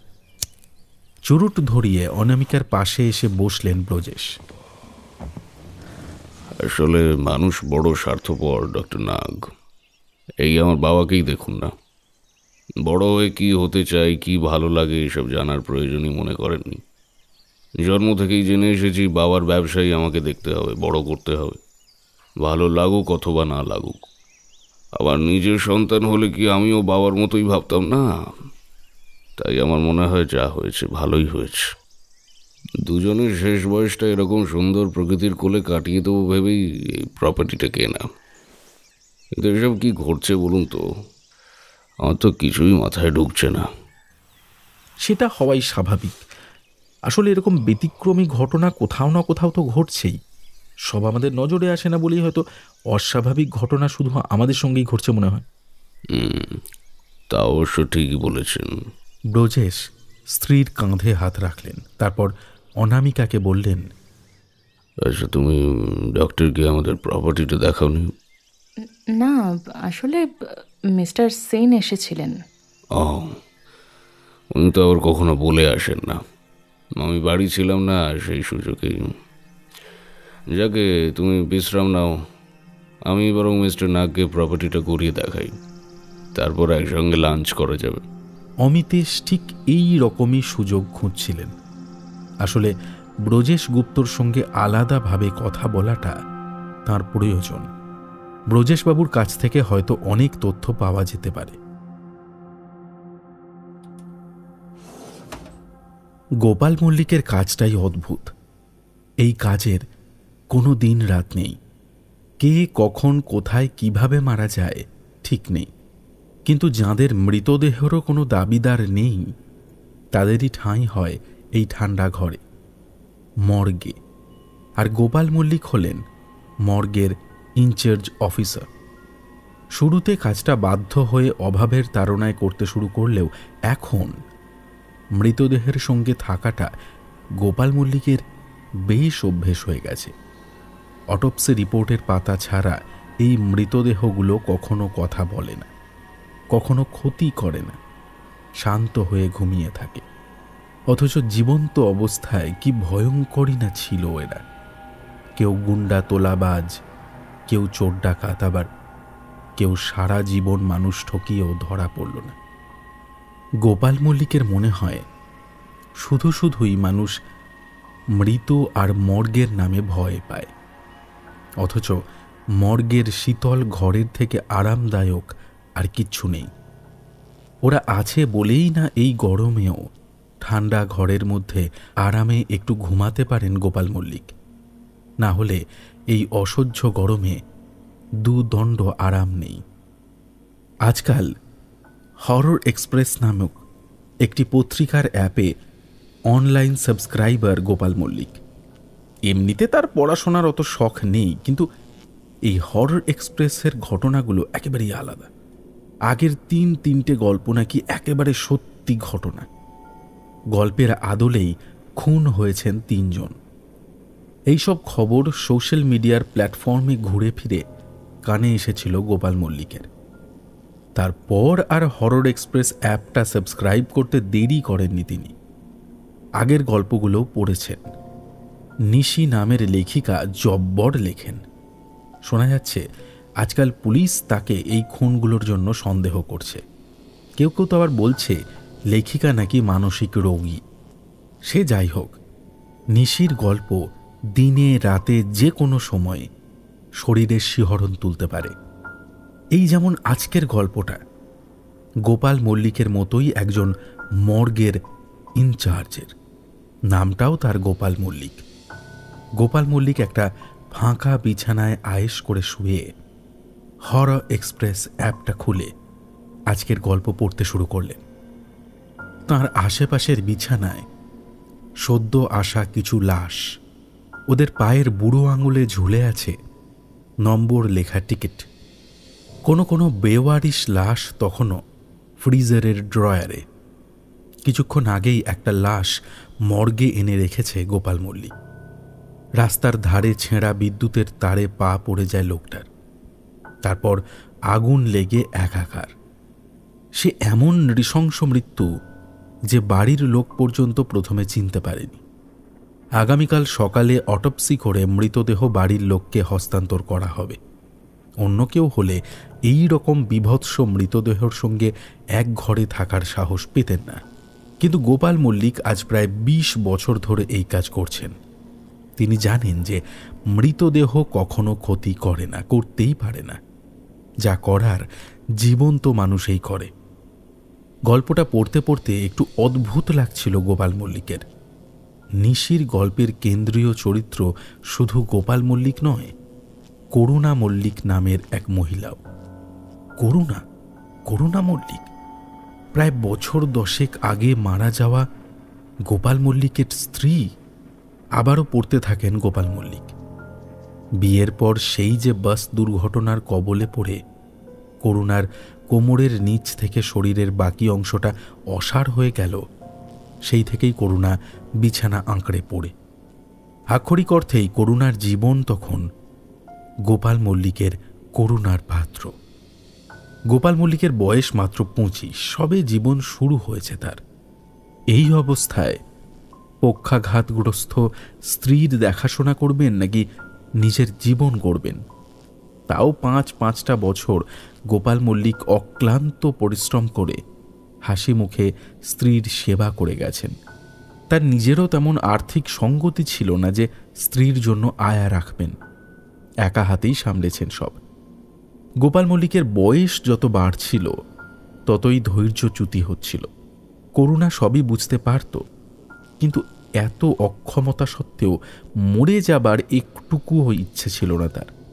পাড়া প্রতিবেশী আত্মীয় সকলেই বলেছিল যে তার একটা জীবন আছে, তাকে আবার বিয়ে করতে, কিন্তু করুণা থাকতে সে কিভাবে বিয়ে করতে পারে? খুব সংকোচের সঙ্গেই আত্মীয় প্রতিবেশীদের বলা কথাটা করুণার সামনে বলেছিল গোপাল। ইচ্ছে ছিল করুণা যদি মত দেয় তবে বিয়েতে আর দেরি করবে না, কিন্তু করুণা গোপালের দ্বিতীয় বিয়েতে মত দেয়নি। বলেছিল, একেই তো তোমার গলগ্রহ হয়ে জীবন চলছে আমার, শেষে কিনা সতীনের মুখ ঝানটাও আমাকে শুনতে হবে। মুখ ফিরিয়ে নিয়েছিল করুণা। দিন দুয়েক পর একটু নরম হয়ে বলেছিল, আমি মরলে না হয় দ্বিতীয় পক্ষ ঘরে এনো, আমি বেঁচে থাকতে এনো না। কিন্তু কোমরের নিম্নাঙ্গের অসারতা ব্যতীত করুণার শরীরে তেমন কোনো রোগ ছিল না। ডাক্তারও প্রতিবারই সুস্থতার সার্টিফিকেট হাতে ধরিয়েছেন, অথচ গোপাল যেন ধীরে ধীরে স্বার্থপর হয়ে উঠছিলেন। করুণার প্রতি করুণার অভাব স্পষ্ট থেকে স্পষ্টতর হয়ে উঠছিল। এক এক করে করুণার ওষুধপত্র বন্ধ করে দিলেন গোপাল। সময়ে খাবার দেওয়াও বন্ধ হলো এবং এক রাত্রে সময় সুযোগ বুঝে করুণার দুটো হাত বেঁধে মুখের ওপর বালিশ চেপে ধরলেন গোপাল মল্লিক। কিছুক্ষণের মধ্যেই করুণার ছটপটানি বন্ধ হয়ে যায়। ভোর হতেই লোকজন ডাকাডাকি করে পাড়া মাথায় করেন গোপাল মল্লিক, কিন্তু করুণা মারা গেছে কিনা আদৌ সেটা পরীক্ষা করেননি। ঘরে লোকজন উপস্থিত হতেই কান্নাকাটির বহর বেড়ে গিয়েছিল গোপাল মল্লিকের। ঠিক তখনই বেচু মিস্ত্রির বউ চিৎকার করে ওঠে, বৌদি বেঁচে আছে গো, আমি দেখলুম, হাতটা একটু নড়লো। মা হাতের কবজিটা পরীক্ষা করে দেখেন গোপাল, খুব ক্ষীণ কিন্তু সচল। করুণাকে বয়ে বেড়াবার অসহ্য পরিশ্রমের থেকেও তখন ধরা পড়ে যাওয়ার আতঙ্কে অস্থির গোপাল মল্লিক। করুণাকে আর কোনোভাবেই বাঁচিয়ে রাখা সম্ভব নয়। পাড়া প্রতিবেশীদের মধ্যে তখন ডাক্তার অ্যাম্বুলেন্স ডাকার হুড়োহুড়ি পড়ে গেছে, তাই একটিবার করুণাকে ঘরে একা পাওয়ার জন্য ব্যাকুল হয়ে ওঠেন গোপাল, কিন্তু সুযোগ পাওয়া যায় না। করুণাকে অ্যাম্বুলেন্সে তোলা হলে সঙ্গে আর কাউকে নিতে চাননি গোপাল। অন্য কেউ হলে অ্যাম্বুলেন্সের ভেতরে যে সুযোগটা তিনি পেয়েছিলেন সেটা হাতছাড়া হতো। আজকে নিশির গল্পটা হুবহু গোপাল মল্লিকেরই কাহিনী, কিন্তু নিশি গল্পটা এখানেই শেষ করেনি। গোপাল মল্লিক জানে যে গল্পটা এখানেই শেষ হবেও না, কারণ নিশির গল্পে খুনির একটা করুণ পরিণতি থাকে। কিন্তু গোপাল মল্লিক সেই মানুষ যে গত 20 বছর একই মর্গে মৃতদেহদের সঙ্গে বাস করছেন। মৃতদেহ কখনো জেগে উঠতে পারে না। এই যে সদ্য বিদ্যুৎ পৃষ্ঠ হয়ে মারা যাওয়া লোকটা, শরীর বেঁকে চুড়ে উঁচু হয়ে পড়ে আছে স্ট্রেচারের ওপর, ওর কি ক্ষমতা আছে গোপাল মল্লিককে আক্রমণ করার? অত ক্ষমতা থাকলে তো নিজেই নিজেকে বাঁচাতে পারত। গোপাল মল্লিক পরোয়া করেন না, নিশির কাহিনীটা শেষ করায় মন দেন।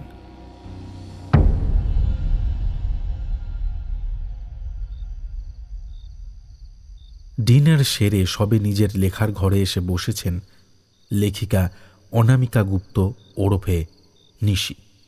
আজ লেখালেখিতে মন নেই তার কারণ অবশ্য একটা আছে।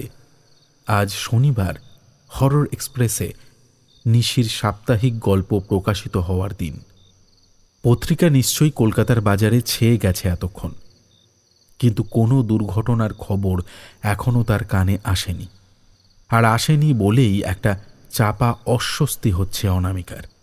পত্রিকার প্রিন্টেড ভার্সনটা দার্জিলিং আসতে কয়েকদিন সময় লাগে, যদিও হরর এক্সপ্রেস অ্যাপে গল্পটা তিনি আগেই দেখে নিয়েছেন।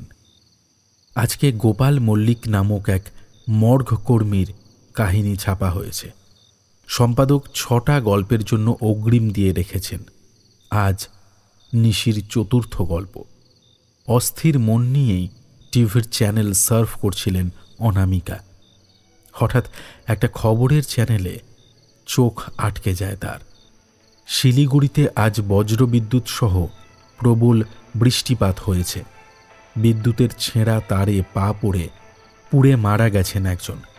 খবরের চ্যানেল যতই ঝাপসা করে ছবিটা প্রচার করুক, স্ট্রেচারে শুয়ে থাকা তেরা ব্যাঁকা কালো ছাই হয়ে যাওয়া লাশটা অনামিকা চেনেন। এটাই তো আজকের গল্পের চরিত্র, আজকের গল্পের নাম, বজ্র সংহার। জায়গাটাও অনামিকার চেনা এবং কাছেই।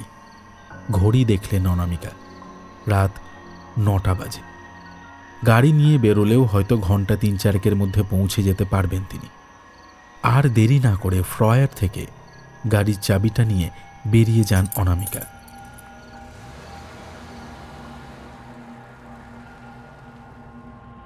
Everyone is a moon and has a dark side which he never shows to anybody.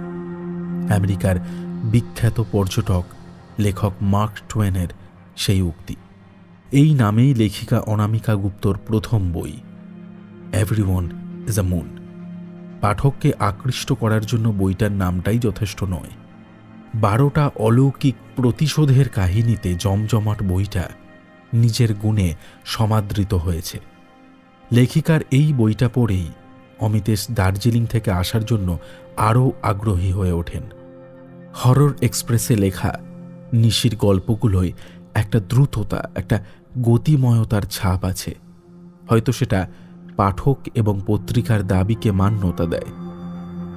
কিন্তু এই বইটা অদ্ভুত, অদ্ভুত এর বাংলা অনুবাদটিও, যার নাম নিশিরাত বাঁকা চাঁদ। দুটো নামের মধ্যেই চাঁদের একটা বিশেষ ভূমিকা আছে। চাঁদের উল্টো পিঠ মানুষ কখনোই দেখেনি, চাঁদ দেখায়ও না। প্রতিটা মানুষ কি তাই নয়? নিজের অন্ধকার দিক কি মানুষ কখনো উন্মোচন করতে চায়? চায় না। অনামিকা গুপ্তর এই বইতে 12টি কাহিনী অলৌকিক হলেও মানুষের এই অন্ধকার দিকটাকে নির্দেশ করে, নিশুতি রাতের এক ফালি বাঁকা চাঁদের মতোই। বইটার প্রতিটা গল্প খুব খুঁটিয়ে পড়েই অনামিকা গুপ্তর সঙ্গে দেখা করতে রাজি হয়েছিলেন অমিতেশ। তার মনে হয়েছে অনামিকা গুপ্ত কোনো না কোনোভাবে এইসব মৃত মানুষদের অতীতটা জানতেন বলেই লিখছেন। কিন্তু কিভাবে, সেটাই আবিষ্কার করার দায়িত্ব অমিতেশের। প্রতিবারই এই যে অলৌকিক উপায়ে লেখা প্রতিশোধগুলো, এগুলো কি সম্ভব? অন্তত অমিতেশের যুক্তি বুদ্ধি দিয়ে এই ঘটনাগুলোকে প্রতিষ্ঠা করা যায় না। তাকে সত্যিটা জানতেই হবে। সেদিন ব্রজেশ গুপ্তর সঙ্গে আলাদাভাবে কথা বলে যে বিশেষ লাভ হয়েছে তা নয়। ভদ্রলোকের একটাই বক্তব্য, অনামিকা নিরপরাধ। ও সত্যিই জানে না এসব কি ঘটছে। পুলিশ শুধু শুধুই ওকে হেনস্থা করছে।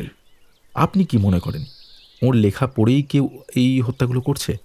সেটা আমি বলতে পারবো না, কিন্তু ঘটনাগুলো যখন ঘটে তখন তো অনামিকা আমার সঙ্গেই এখানে।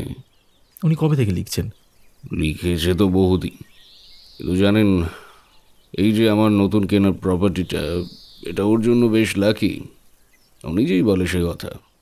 এখানে আসার পরই ওই এভরিওয়ান ইজ এ মুন বইটা লেখার কাজ শুরু করে, আর তার রেজাল্ট দেখুন। অমিতেশেরও মনে হয় এই জায়গাটায় একটা কিছু আছে, কিছু তো আছে যা অনামিকা গুপ্তর গল্পগুলোর সঙ্গে বর্তমানের ঘটনাকে খাপে খাপে মিলিয়ে দিচ্ছে। কিন্তু কি সেই সেতুবন্ধন তা উদ্ধার করতে পারেনি কেউই, এমনকি অনামিকা গুপ্ত নিজেও নয়। অমিতেশ এখানে এসেছেন 2 দিন মাত্র হয়েছে। লেখিকার সঙ্গে বিশেষ কথোপকথনের সুযোগ পাননি। তিনি তাড়াহুড়ো করতেও চান না, এতে সঠিক ফলাফল নাও পেতে পারেন।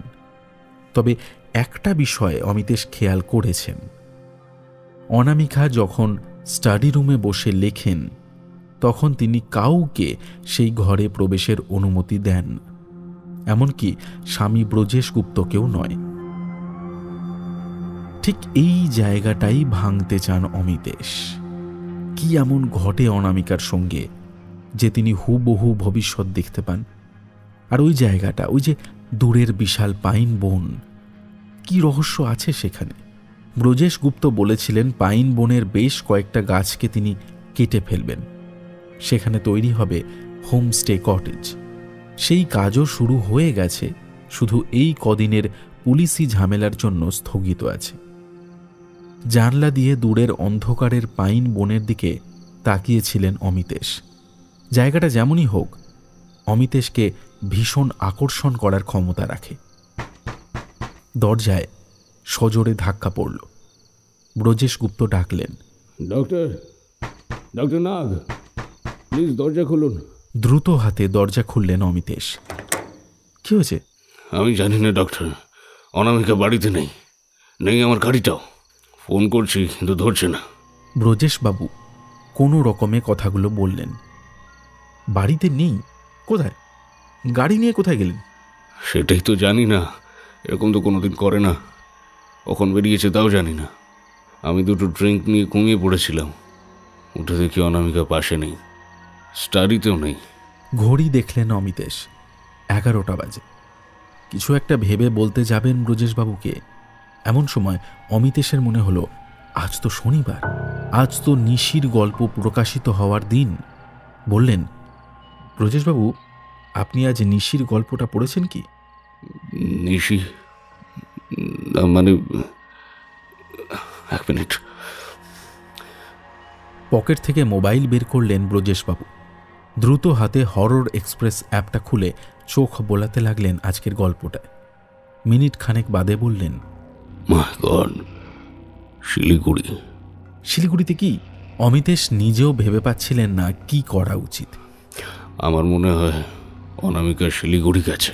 অমিতেশ নিজেও ততক্ষণে হরর এক্সপ্রেসের অ্যাপে গল্পটা পড়তে শুরু করেছেন।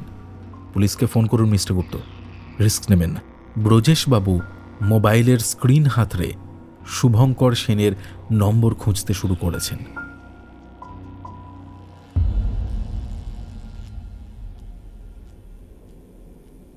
নিশির গল্পটা পড়া শেষ করলেন গোপাল মল্লিক। অবিশ্বাস্য হলেও আজ ঠিক নিশ্চিন্তের ঘুম আসছিল না তাঁর। স্ট্রেচারের ওপর শুয়ে থাকা মৃতদেহটা তখনও মর্গের সিলিংয়ের দিকে চোখ মেলে তাকিয়ে। অক্ষি গোলক দুটো এমনভাবে পুড়েছে যে কোটর থেকে বেরিয়ে এসেছে প্রায়, সেই কারণে চোখের পাতাও বন্ধ করানো যায়নি। গল্পটা পড়ার পর থেকেই মৃতদেহটা দেখে অস্বস্তি হচ্ছিল তার। সাদা চাদরের নিচে এখনও অদ্ভুতভাবে উঁচু হয়ে রয়েছে ওটা। গোপাল মল্লিকের মনে হলো চাদরের তলা দিয়েই ফাটা ফাটা চোখ নিয়ে মরাটা তাকে দেখছে। একবার ভাবলেন আজকের রাতটা মর্গের বাইরে কাটাবেন, কিন্তু যে বিছানাটায় শুয়ে আছেন সেটা থেকে এক চুলও নড়তে সাহস পাচ্ছেন না তিনি। কারণ নিশি লিখেছে, গোপাল মল্লিক বিছানা থেকে নেমে যে মুহূর্তে দরজার দিকে পা বাড়ালেন, ঠিক তখনই সদ্য আসা পোড়া মৃতদেহটা স্ট্রেচার সমেত গড়াতে শুরু করল। ঘটনাটা অবাস্তব মনে হলেও গোপাল মল্লিকের মনে কোথাও না কোথাও সন্দেহ জেগেছে যে তাঁর জীবনের সঙ্গে এতগুলো মিল নিছক কাকতালীয় হতে পারে না। তাই আজকের রাতটা যেমন করেই হোক এই বিছানাতেই তিনি কাটাবেন এবং সকাল হওয়ার আগে কোনোভাবেই বিছানা ছেড়ে নামবেন না। শুনুন। হাসপাতালের কয়েক ধাপ সিঁড়ির পাশেই একটা বেঞ্চের ওপর লম্বা হয়ে শুয়েছিলেন একজন কর্মী। পোশাক দেখে সাফাই কর্মী বলেই মনে হয়। আর কাউকে দেখতে না পেয়ে অনামিকা ঘুমন্ত লোকটাকেই ডাকার সিদ্ধান্ত নিলেন। লোকটাকে আরও একবার ডাকলেন অনামিকা। এই যে শুনছেন? কে? বলছি গোপাল মল্লিককে একবার ডেকে দেবেন। কে গোপাল? লোকটার অনামিকার দিকে ফিরে তাকানোর কোনো ইচ্ছাই নেই। উপায় না দেখে লোকটাকে এবার জোরে ধাক্কা দিতে বাধ্য হলেন অনামিকা। গোপাল মল্লিক, মর্গের কর্মচারী। কে? ধর্মর করে উঠে বসলেন কর্মীটি। চোখ কচলে অনামিকাকে দেখে বললেন, এই বলে কাকে চাই ম্যাডাম? মর্গের একজন কর্মচারী আছেন না, গোপাল মল্লিক, তাকে ডাকুন। কেন, কি দরকার? বেঞ্চে বসেই অনামিকাকে আপাদ মস্তক দেখলেন লোকটি। অনামিকা কড়া গলায় বললেন, দরকার আছে, ওকে ডাকুন। সেই কি আর হুঁশে আছে এতক্ষণ? বেহেড মাতাল পুরো। বলতে বলতে বেঞ্চ ছেড়ে নামলেন। অনামিকাকে বললেন, দাঁড়ান দেখছি। গোপালের পলক পড়ছিল না। স্থির দৃষ্টিতে চেয়ে আছেন লাশটার দিকে। মরা জ্যান্ত হতে পারে না। বিগত 20 বছরের অভিজ্ঞতায় তিনি এমন একটাও ঘটনা দেখেননি। করুণার ব্যাপারটা আলাদা ছিল, কিন্তু এই লোকটা একদম শেষ হয়ে গেছে। বিকেলের মরা এখন জ্যান্ত হবে কিভাবে? কিন্তু নিশির গল্পগুলো সত্যি ঘটেছে, এটাই যা চিন্তার বিষয়। তিনি ঠিক করেছেন গল্পে যা কিছু ঘটেছে তার কিছুই বাস্তব হতে দেবেন না তিনি। সকাল হওয়ার আগে কিছুতেই বিছানা ছেড়ে নামবেন না। গোপালদা, ও গোপালদা, গোপালদা। মর্গের বাইরে থেকে কণ্ঠস্বর ভেসে এলো। গোপাল মল্লিক সজাগ হয়ে বসে রইলেন। সুইপের হরিপদর গলা না? গল্পে স্পষ্ট লেখা ছিল। দরজায় ধাক্কা দেবার শব্দ শুনতে পেলেন গোপাল মল্লিক, কিন্তু সে গলা কি হরিপদর ছিল? দরজাটা কি তিনি খুলবেন? দরজা খুলতে গেলে ওই অদ্ভুত বিশ্রী বিকৃত মরাটার পাশ দিয়ে যেতে হবে তাকে। সে তিনি চলে যেতেই পারেন। তারপর যা ঘটবে বা ঘটতে পারে তা কি সম্ভব? কিন্তু দরজা না খুললে এই পরিস্থিতি থেকে তিনি বেরোবেন কি করে? সকালে দরজা খুলতে গেলেও তো একই ঘটনা ঘটতে পারে। তার চেয়ে বরং একবার চেষ্টা করে দেখা যেতেই পারে। হরিপদ এবার তারস্বরে চিৎকার শুরু করেছে, ও গোপালদা, দরজাটা খোলো না, একজন ম্যাডাম দেখা করতে এসেছেন। গোপালদা। গোপাল মল্লিক ধীরে ধীরে বিছানায় সোজা হয়ে বসলেন। না, কিছুই তো হলো না। লেখা ছিল গোপাল মল্লিক বিছানা থেকে নামতেই স্ট্রেচারটা গড়াতে শুরু করল। খুব সাবধানে তিনি বিছানা থেকে পা ঝুলিয়ে বসলেন। তারপর আরও সাবধানে মাটিতে পা রাখলেন গোপাল মল্লিক।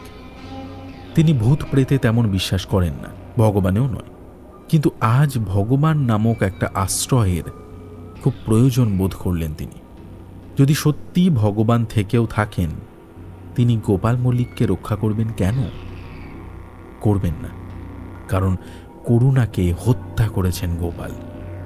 দ্বিধা দ্বন্দ্বের দোলাচলের মধ্যেই দরজার দিকে এগোতে থাকেন গোপাল মল্লিক। না, মরাটার কোনো চঞ্চলতা নেই। স্ট্রেচারটাও নিস্তব্ধ নিশ্চল। কোনো রকমে নির্দিষ্ট স্ট্রেচারটা পার করে ছুটে যান দরজার দিকে। দরজা খুলেই চমকে ওঠেন গোপাল মল্লিক। কোথায় হরিপদ? করিডোর জুড়ে শুধু অন্ধকার। দূরে একটা টিমটিমে বাল্বের আলো জ্বলছে নিভছে। আর ওটা কি? করিডোরের একদম শেষ প্রান্তে ওটা একটা স্ট্রেচার না? স্ট্রেচারের ওপর শুয়ে আছে ঠিক ওই রকমই একটা বিকৃত মৃতদেহ। আর স্ট্রেচারটা করিডোর বেয়ে গড়িয়ে গড়িয়ে এগিয়ে আসছে গোপাল মল্লিকের দিকেই। দ্রুত ঘাড় ঘুরিয়ে মর্গের ভেতরে দেখলেন গোপাল মল্লিক। মর্গের ভেতরে স্ট্রেচারে শোয়ানো মৃতদেহটা তাহলে কার? সাহস করে খানিকটা এগিয়ে গেলেন গোপাল মল্লিক। চাদরের ফাঁক দিয়ে বেরিয়ে থাকা পায়ের পাতাটা দেখে চমকে উঠলেন। সেই একই পায়ের পাতা, সেই একই বিকৃত সরু হয়ে যাওয়া আঙুল, দীর্ঘদিন জমির স্পর্শ না পাওয়া সাদাটি পায়ের তলদেশ। করুণা! গোপাল মল্লিক করিডোরের দিকে দেখার সাহস পেলেন না, কারণ স্ট্রেচার করানোর ঘর ঘর শব্দটা ঠিক তার পেছনে এসেই স্থির হয়েছে। সামনে পেছনে দুই দিকেই এখন তার ঘোর বিপদ। এমন সময় শুনলেন রিনরিনে গলায় করুণা বলছে, গোপাল, এই গোপাল, ভালো আছো? আমি কেমন আছি জিজ্ঞাসা করবে না? করুণা? হ্যাঁ, আমি করুণা। স্ট্রেচার ছেড়ে উঠে দাঁড়ায় করুণা। একবার মাথা ঝাঁকালেন গোপাল মল্লিক। না না না না না, করুণা এইভাবে ফিরে আসতে পারে না।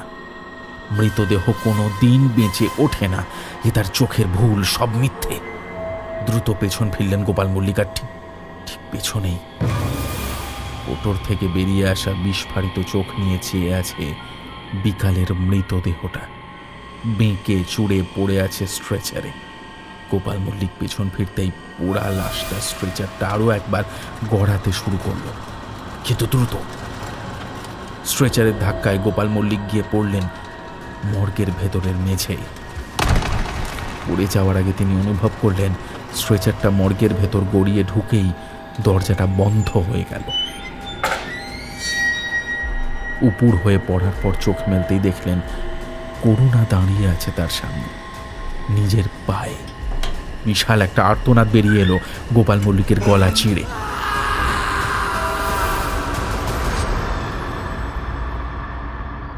রাতের নির্জন হাসপাতালে হরিপদর এমন ডাকাডাকিতে দু একজন কর্মীও উঠে এসেছিল, আর তাদের পেছন পেছন ছুটে এসেছিলেন অনামিকা গুপ্তও। লোকজন জড়ো হতে দেখে হরিপদ বললেন, গোপালদাকে ডাকলাম, কোনো সাড়া নেই, কিন্তু ভেতর থেকে চিৎকার ভেসে এলো মনে হলো। দেখুন, ওর সঙ্গে আমার খুব আর্জেন্ট দরকার। দরজাটা কি ভাঙা যাবে? না না, আমি দেখছি। গোপালদা, ও গোপালদা! ভেতরে অখণ্ড নিস্তব্ধতা। অনামিকা একটা দীর্ঘশ্বাস ফেললেন, তারপর ভাবলেন পুলিশ না আসা পর্যন্ত রাতটা এখানেই কাটাবেন তিনি। ভেতরে কি দৃশ্য অপেক্ষা করে আছে তার অজানা নয়।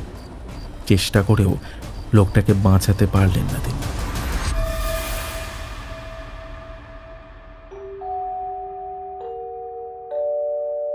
শুনছিলে নিশিরাত গল্পের প্রথম পর্ব। লেখিকা দীপিকা মজুমদার। গল্প পাঠে ছিল রণদীপ। অন্যান্য চরিত্রে অভিনয় করেছে তৃষা ভট্টাচার্য, রণদীপ, পার্থ, তমাল, কুন্তল, ইন্দ্রনীল, ঋদ্ধি, তৃষা দত্ত, বর্ণিশা, শিপ্রা, লিও, প্রদীপ্তা, রুভিনা এবং অস্মিতা। শব্দগ্রহণ করেছে রণজয়। আবহ সৃষ্টি করেছে ম্যাক্স ওরফে ইন্দ্রজিৎ। সহযোগিতায় ছিল লিও এবং হানাবাড়ি প্রোডাকশন। নির্দেশনায় ছিল স্মিতা এবং এই গল্পের পোস্টারটি ডিজাইন করেছে আর্ট যোগী। তাহলে কেমন লাগলো আজকের গল্প? অবশ্যই লিখে জানিও আমাদের কমেন্ট বক্সে, আর লাইক, শেয়ার এবং সাবস্ক্রাইব করে সঙ্গে থেকো। তাহলে আজকে এই অবধি। আমরা আবার আসছি তাড়াতাড়ি গল্পটির পরবর্তী অংশকে সঙ্গে নিয়ে। ততদিন ভালো থেকো সবাই এবং ভয়ে থেকো।